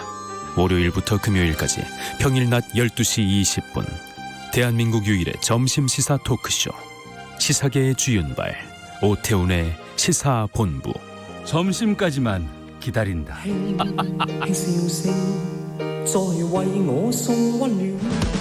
요즘 저널리즘 비평계의 아이돌이라고 사람들. 언론 비평계의 아이돌. 아, 진짜 너무 똑똑해. 똑똑한데 말도 잘해요. 근데 게다가 예의도 바릅니다. 언론 비평계의 아이돌 정준이가 진행하는 KBS 열린 토론. 평일 저녁 7시 20분. 많은 청취 바랍니다.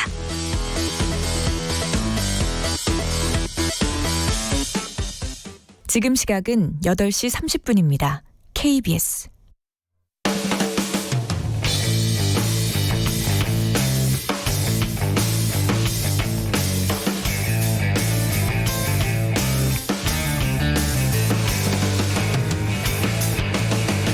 김경래의 최강 시사. 네, 을의 입장에서 을의 목소리를 통해 함께 사는 세상을 생각하는 시간입니다. 지금은 을밀대. 이번 주부터는요, 우리 사회 곳곳에 목소리, 작은 목소리들을 좀 들어보는 시간들을 마련을 해보겠습니다. 이 얘기를 먼저 안 할 수가 없겠습니다. 이천 물류창고 화재 참사. 한익스프레스 참사라고 부르는 게 더 맞다, 이런 의견도 있어요. 이번 참사로 38분이 목숨을 잃었습니다. 이런 대형 참사가 계속 반복되는 안전사고, 산업재해가 반복되는 이유, 그것들을 해결하지 못하는 이유 뭘까 좀 고민해보는 시간을 가져보겠습니다. 이번 참사로 남편을 잃으신 분입니다. 연결해서 얘기를 좀 들어보면서 우리가 지금 무엇을 놓치고 있는지, 우리가 고민해야 될 지점은 어디인지 좀 생각해 보겠습니다. 박시영 씨 연결하겠습니다. 연결돼 있죠? 안녕하세요. 여보세요. 네. 목소리가 되게 뭐랄까요, 힘드신데 이렇게 인터뷰에 응해줘서 감사합니다. 남편분이 돌아가신 건데 그날 현장에서 원래 일을 하셨던 분이신가요? 남편분은? 그냥 저희 신랑 같은 업종 종사하시는 분 지인이 있잖아요. 네. 부탁으로 도와달라고, 바쁘다고. 네. 그래서 좀 도와달라고 그래서 잠깐 도와주러 간 거거든요. 네. 그러니까 며칠 일 못 하시고 사고를 당하신 게 되겠네요, 그죠? 이틀 만에 그렇게 된 거예요. 이틀 만에요. 그런데 지금 박 선생님께서는 이 사고가 난 뒤에 남편분의 목소리를 휴대전화 녹음된 거를 공개를 해주셨어요. 네. 되게 어려운 결정이셨을 텐데 그렇게 공개를 하신 이유가 뭔지 좀 여쭤봐도 되겠습니까? 사건 일어난 당시에 네. 저는 이제 뉴스를 나중에 봤거든요. 네. 근데 1시 37분에 신랑한테 전화가 왔어요. 네. 근데 저는 무지 밝게 전화를 받았거든요. 네네. 근데 어떤 이유인지는 모르겠는데 신랑 목소리가 하나도 안 들리더라고요. 신랑 쪽이. 네. 그래서 전화를 제가 잘못 걸린 줄 알고 잘못 눌렸나 이러고 전화를 끊었어요. 네. 그러고 나서 이제 5시 반쯤인가 전화가 왔어요. 같은 일 종사하시는 다른 분이. 예. 저희 신랑 간 데가 불이 났다.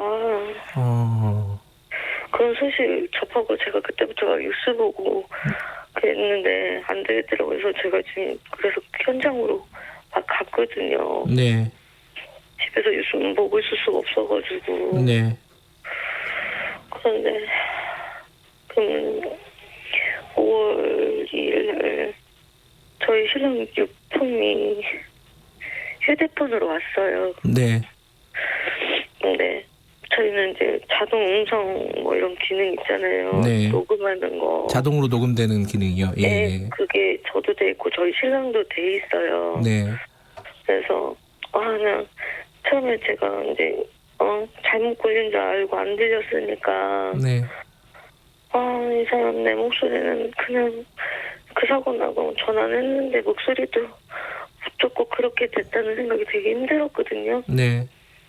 그래서 이 사람이 한테는 내 목소리가 어떻게 들렸나. 네. 이 사람 녹음 파일을 열었는데 제 음성 되게 밝게 개구지게 말하는 제 음성이 있고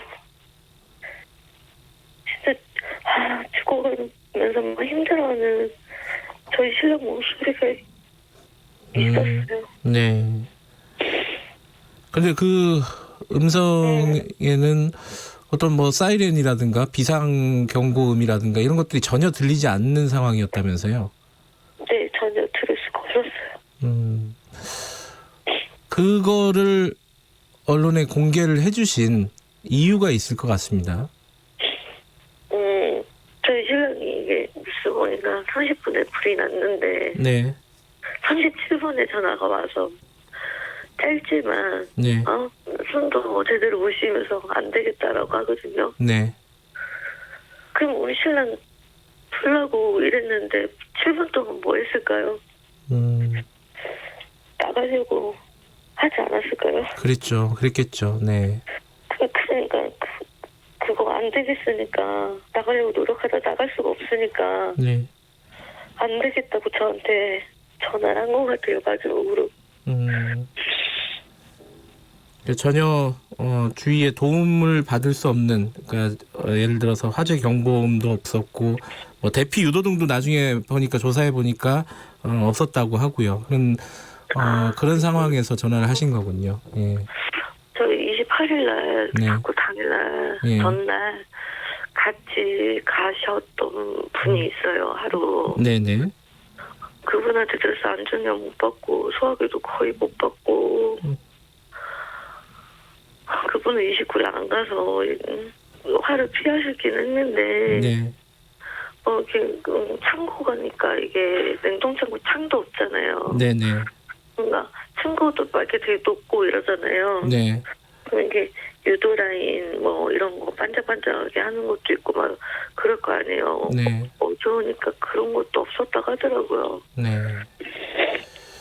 지금 박 선생님께서는 이제 말씀하시기가 좀 쉽지가 않은 상황인데 그런 안전장비 설비 이런 것들이 제대로 갖춰져 있지 못한 작업 환경 이런 것들을 좀 알려야겠다 이런 마음으로 언론에 남편분의 마지막 그 목소리를 공개를 하셨다 이렇게 저는 인터뷰를 하신 걸 봤습니다.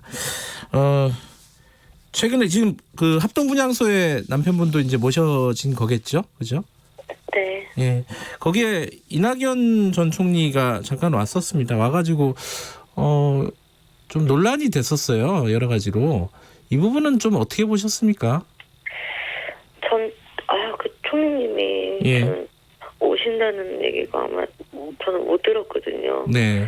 그래서 근데 막 좀 소리가 막 웅성웅성하니까 갔더니 계시더라고요. 네. 그래서 끝까지는 거기 있진 않았어요. 가실 때까지 제가. 네.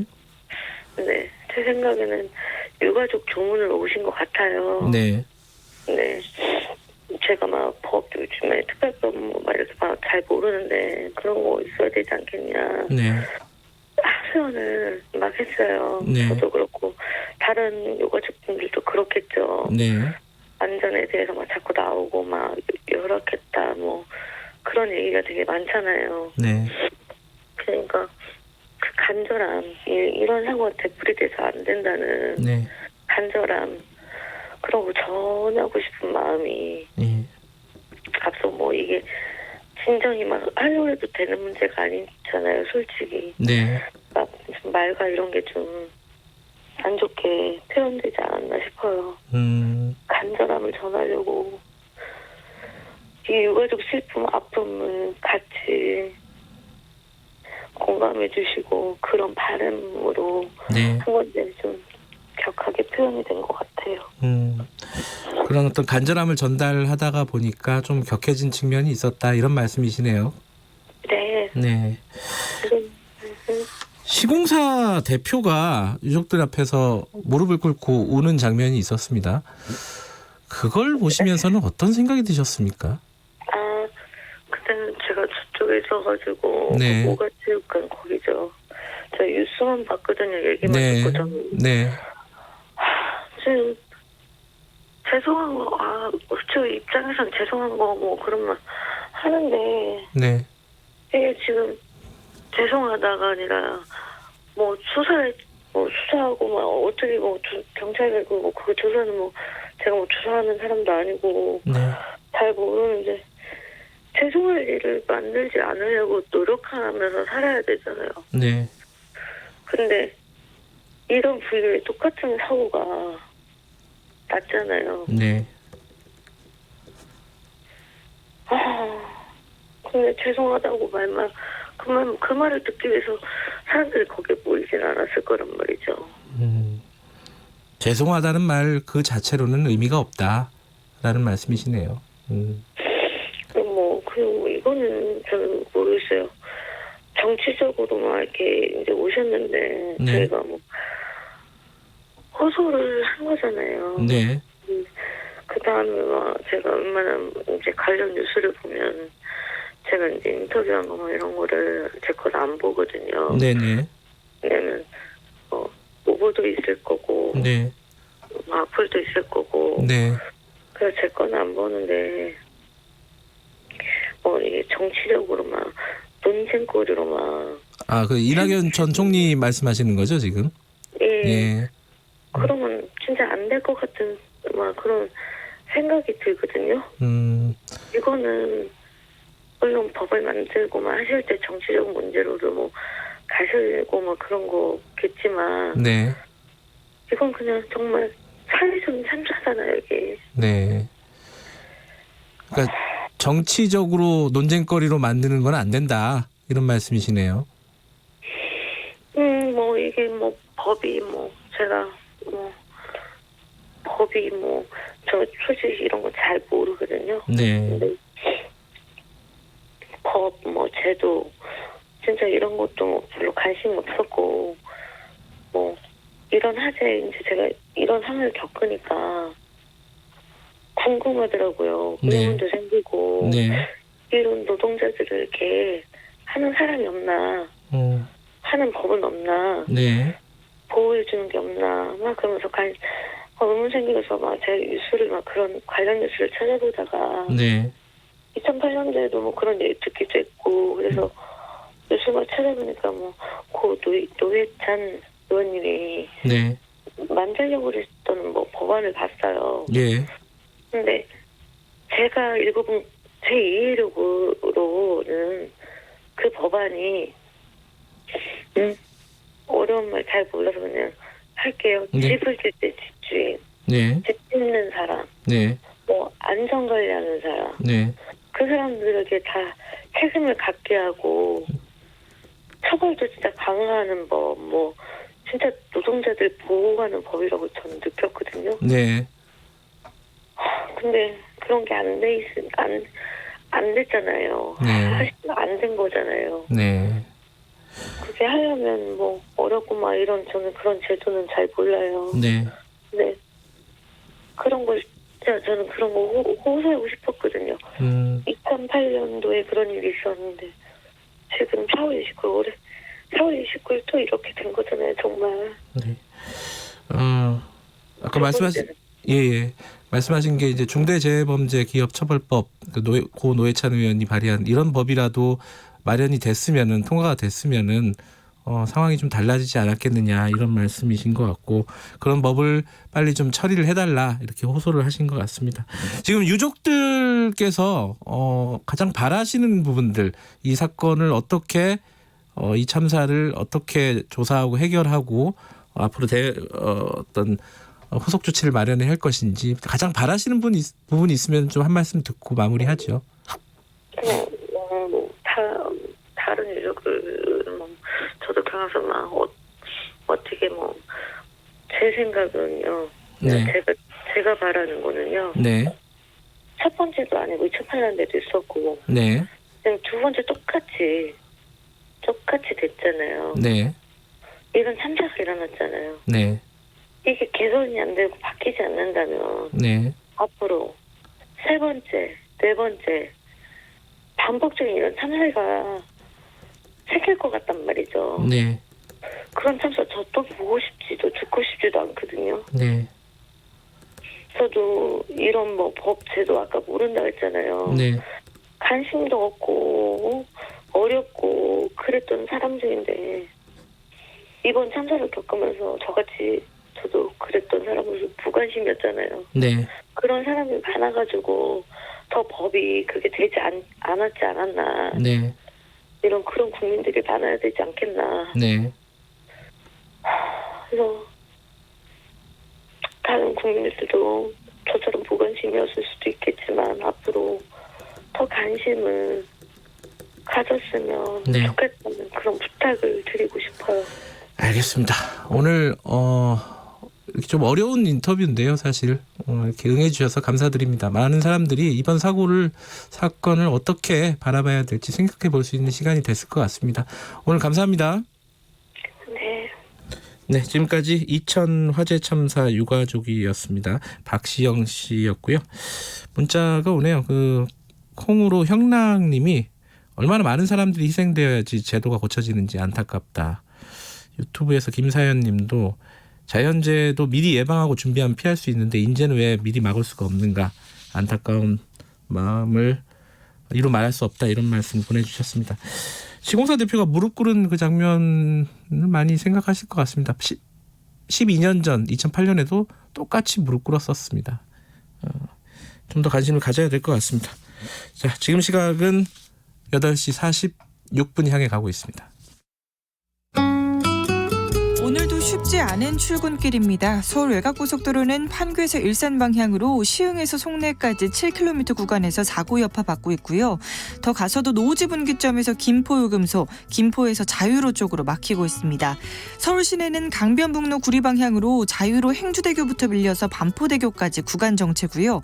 올림픽대로 잠실 쪽은 행주대교에서 성산대교까지와 여의 하류 부근에서 한강대교 쪽으로 밀리고 있습니다. KBS 교통정보센터에서 김한나였습니다.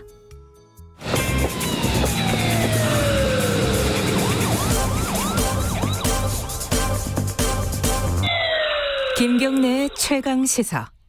네, 김경래 최강시사 듣고 계십니다.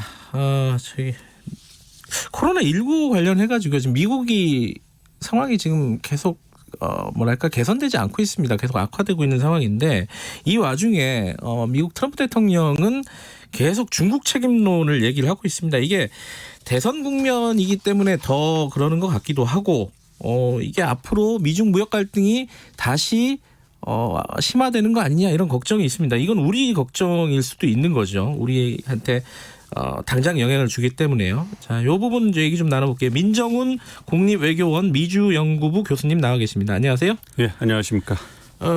이게 미국 지금 트럼프 대통령 같은 경우에는 연구소에서 바이러스가 나왔다. 그거를 중국에서 은폐했다. 그러고 폼페이오도 비슷한 얘기하고요. 이게 대선 국면이라서 나오는 얘기일까요? 어떻게 해석을 해야 됩니까? 그러니까 큰 틀에서 보면 대선 국면과도 연관이 있고요. 예. 일단은 미국 내 상황이 워낙 심각하니까 예.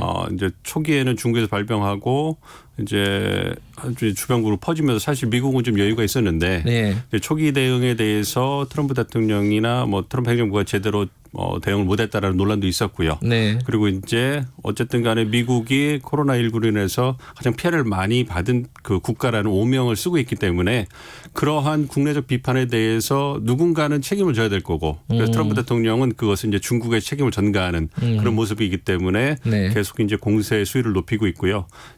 말씀드린 것처럼 이제 재선 국면이라는 것은 왜 연관이 되냐면 사실 트럼프 행정부에서 중국 때리기는 어제 오늘 일은 아니었어요. 그렇죠. 네. 예, 미국 우선주의가 이제 강경한 이민 정책하고 이제 미국 우선 통상 정책인데 네. 이 미국 우선 통상 정책의 정점에 중국 대리가 있단 말이에요. 그러니까 대중 무역 수지 적자를 줄여야 된다라는 네. 그러한 그 대명제를 갖고서 트럼프 대통령이 당선이 됐기 때문에 그 부분에 대해서 지속적으로 임기 동안에 강조를 해왔고 이제 재선 국면이기 때문에 지난 그 3년 동안 자신이 해온 그 성과를 강조해서 지지층을 결집해야 되지 않습니까? 그래서 원래 코로나19가 발생하기 전부터 중국 때리기는 더 강조가 될 거다. 저희가 이렇게 보고 있었는데 이것이 코로나19 사태 책임 공방하고 이렇게 맞물리면서 그 파장이 더 커진 거 아닌가 이렇게 보고 있습니다. 그러니까 사실 코로나 중국이 한참 심각한 상황일 때는 미국이 여유가 있을 때는 중국 잘하고 있다 이런 식으로 했었잖아요. 그러다가 이제 본인들이 이제 어려워진 상황이 되니까 이제 중국의 원인을 돌리는 이런 상황인데 근데 트럼프 대통령은 보고서가 나올 것이다. 굉장히 중요한 보고서가 나올 것이다. 그리고 폼페이오 장관도 거대한 증거가 있다. 뭐 이렇게 진짜 뭐가 있는 걸까요? 이런 뭐 중국의 책임을 입증할 수 있는 보고서라든가 자료가 있는 걸까요? 증거가 있고 뭐 추정을 하고 있는 것이 있으니까 그렇게 얘기를 할 텐데요. 그 부분에 대해서 약간 블러핑 같은 느낌도 얼마나 있어서. 정확하게 과학적으로 검증이 가능할 것인가 이 부분에 대해서는 사실 좀 불확실합니다. 전문가들 입장은 지금까지는 아무래도 이거 바이러스가 지금 발생하고 확산된 걸 보고 바이러스에 대해서 분석을 해보니까 이거는 인위적으로 만들어졌다보다는 이제 자연적으로 발생한 것이 더 설득력이 있다고 보고 있기 때문에 그리고 사실 그 부분에 대해서 검증하기 위해서는 언론에서 얘기하는 것처럼 정치적이 아니라 과학적으로 전문가들이 직접 그곳에 가서 검증을 해봐야 되는데 그것을 중국이 허락할 일은 없거든요. 그렇기 때문에 그냥 정치적 공방으로 끝날 가능성이 크다 이렇게 보고 있습니다. 그건 뭐 검증이 불가능한 상황이 되기 때문에. 그렇죠. 근데 지금 코로나 때문에 조금 달라진 상황은요. 그 전과는 미국이 중국 때리기를 해도 EU 같은 경우에는 미국에 그렇게 동조하진 않았었잖아요. 근데 지금은 좀 다른 것 같아요. 이 EU도 지금 코로나 때문에 굉장히 어려운 상황이지 않습니까? 유럽 국가들도. 그래갖고 일정 부분 이쪽 미국의 중국 책임론에 대해서 비슷한 얘기들이 유럽에서도 나오는 분위기? 이거를 어떻게 보십니까? 일단 기본적으로 EU는 미국과 보다도 가깝죠. 중국보다는 중국보다는 가깝죠. 그리고 이제 아무래도 정치 시스템이라든지 가치 체계 자체가 중국보다는 미국 쪽에 좀 가까우니까 그런 부분이 있는데 원래 그 나토를 중심으로 해서 EU가 미국과 관계가 좋았는데 트럼프 대통령 들어오면서 하도 돈 얘기하면서 이제 못 살게 구니까 너무 우리를 홀대하는 거 아니냐 이런 불만이 나왔던 건데 뭐 어쨌든 미국과 EU가 말씀하신 것처럼 이해관계가 다 일치하지가 않습니다. 그래서 사안별로 협조할 건 협조하고 이제 반대할 건 반대를 하는데 말씀하신 코로나 확산 문제, 일부 확산 문제 같은 경우에는 유럽 국가들도 말씀하신 것처럼 워낙 그 피해를 많이 받고 누군가라도 책임을 져야 될 거고 그리고 중국이 보여준 초기 대응에서 정보 은폐 이런 부분에 대해서는 불명확한 부분이 있는 것이 좀 있으니까 그 부분에 대해서 이제 EU도 분명히 좀 책임 공방에 좀 합세하는 게 아닌가 이렇게 생각을 하지만 그래도 EU가 가진 이해관계하고 미국이 가진 이해관계 좀 다르기 때문에 그 부분을 좀 별도로 보시는 게 필요하다고 생각합니다. 근데 이런 뭐 코로나 책임 공방은 거기서 끝나면 사실 큰 문제가 아닌데 아까 말씀하신 대로 정치적인 공방으로 끝날 가능성이 높고요. 과학적으로 검증도 안 될 가능성이 높은데 이게 무역으로 지금 진화가 되고 있잖아요. 불이 번지고 있단 말이에요. 근데 이제 중국 같은 경우에는 자기들은 1단계 무역 합의 지금 이행하고 있다 이렇게 얘기를 하고 있고 미국은 뭐 이행하고 있는지 한번 지켜보자 뭐 이런 입장이고 그 관세 부과를 다시 하거나 이런 뭐 2차 무역 분쟁이라고 할까요? 그게 벌어질 가능성이 어떻게 보십니까? 사실 올 1월 15일 날 1단계 미중 무역 1단계 합의가 그 체결이 됐잖아요. 그런데 이제 그 합의에 대해서 전문가들이 보는 것은 이건 정치적으로 좀 잠정적 합의였다. 그러니까 미국이 중국에게 원했던 궁극적인 어떤 그 목표는 사실 중국 경제 체질을 개선해서 이제 좀 책임 있는 그 미국이 이끄는 경제 체제의 일원이 되기를 바라는 건데 그 부분에 대해서는 많이 다루지를 못했거든요. 주로 이제 아시는 것처럼 관세를 좀 낮춰주고 미국이 중국이 그 대가로 한 2천억 불 정도의 미국 공산품, 뭐 농산품, 에너지, 서비스를 좀 구매하겠다 이런 부분이었거든요. 그래서 사실 미국 대선을 앞두고 이제 좀 잠정적으로 정치적 합의가 된 거 아닌가 이렇게 좀 보고 있습니다. 왜냐하면 트럼프 대통령이 뭔가 성과가 필요하잖아요. 재정 부분에서. 그래서 올 11월까지는 좀 숨고르기를 하다가 이제 그 트럼프 2기가 되든가 아니면 다른 행정부가 들어오면 이제 무역 2단계 합의라든지 이제 2라운드가 시작될 거라고 보고 있었는데 아무래도 트럼프 대통령 입장에서는 중국이 이번 코로나19로 인해서 경제적 타격이 있으니까 원래 그 올해 해줘야 될 어떤 그 2천억 달러 상당에서 올해 해줘야 될 부분을 잘 이행을 못하는 것 같아요. 그런 부분에 대해서 국내적으로 농산품 뭐 업자라든지 공산품업자, 재계 이런 쪽에서 불만이 들어오니까 그 부분에 대해서 제대로 이행을 해라. 그래서 그 부분을 압박을 하는 것이 아닌가 좀 보고 있고요. 그러니까 그 재선 국면에서 제가 볼 때는 불확실한 것도 추가 관세를 부과한다든가 뭐 추가적인 어떤 제재를 통해서 관세 부과나 이런 걸 통해 가지고 미중 관계를 악화시키는 것은 이게 어떤 그 국내 경제뿐만 아니라 세계 경제도 악화시킬 수가 있잖아요. 그렇기 때문에 어느 정도 수사에서 압박하는 정도로 끝나지 않을까 좀 보고는 있는데 지켜봐야 될 것 같아요. 전망은 그렇게 보고 계시군요. 그렇게 되면 다행이긴 한데 그죠? 근데 또 한 가지 걱정은 이건 약간 뭐 기우일 수도 있겠지만은 진짜 무력 분쟁까지 이어질 수 있느냐. 지금 보니까 뭐 타이완 해협 있잖아요. 중국해하고 이쪽에서는 사실 긴장이 높은 상황 아닙니까? 그래서 이게 자칫 잘못해서 전염병, 무역, 더 나아가서 무력적인 어떤 충돌 이거에 대한 어떤 우려는 어떻게 보세요? 너무 기우일까요? 가능성은 열어놔야 되겠죠. 왜냐하면 그래요? 말씀하신 남중국해가 사실은 미중 경쟁에 있어서 가장 군사적인 긴장에 있어서 핵심 지역입니다.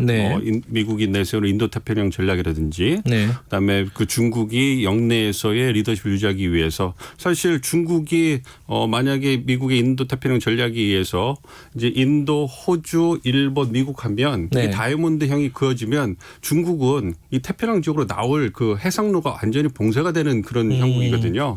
그러니까 이제 중국에게서도 에너지 수송이라든지 수출이라든지 군사 기동이라든지 이런 부분에서 굉장히 중요한 요충지입니다. 그래서 남중국해 그리고 대만 그 밑에 지역이 중요하기 때문에 그 부분에 대해서 이제 긴장이 높아지고 있는 것이고요. 최근에 이제 그 코로나19로 인해 가지고 그 태평양에 와 있던 그 항공모함 미국 항공모함 4척에서 다 그 확진자가 나왔기 때문에 좀 이렇게 좀 철수한 상황인데 그 상황을 이제 중국이 보고 치고 나왔기 때문에 확대했기 때문에 이제 좀 분쟁 가능성이 있는데 그렇다고 해서 긴장이 고조될 가능성이 있지만 그렇다고 해서 이제 뭐 국지전이라든지 전면적으로 확대될 가능성은 낮게 보고 있지만 뭐 잘 아시는 전쟁이라는 것이 다 계획된 상태에서 일어나는 것이 아니라 우발적인 상태에서 국지 도발로부터 시작해서 이게 이제 에스컬레이션 된다고 그러잖아요. 확대되면서 이제 전면적으로 갈 수 있는 가능이 있기 때문에 그 부분에 대해서는 좀 우려를 갖고 있는데 그래도 어떤 그 미국과 중국이 과거에 어떤 미국과 소련이 보여줬던 진영 대립이 아니라 어떤 자기들이 상호 의존된 걸 너무 잘 알고 있습니다. 경제적으로도 그렇고 많은 부분에서 상호 의존돼 있고 그렇지만 경쟁하는 상황이기 때문에 극단적인 상황으로 가는 부분에 대해서는 좀 조심하고 신중한 모습을 보이고 있다. 이렇게 생각하고 있습니다. 이게 좀 더 나눌 얘기가 있지만은 뭐 진행되는 상황 보고 한 번 더 모시도록 하죠. 여기까지 듣겠습니다. 고맙습니다. 네, 감사합니다. 민정훈 국립외교원 미주연구부 교수님이었습니다. 김경래 최강시사 오늘 여기까지고요. 다음 주 월요일 아침 7시 20분에 다시 돌아오겠습니다.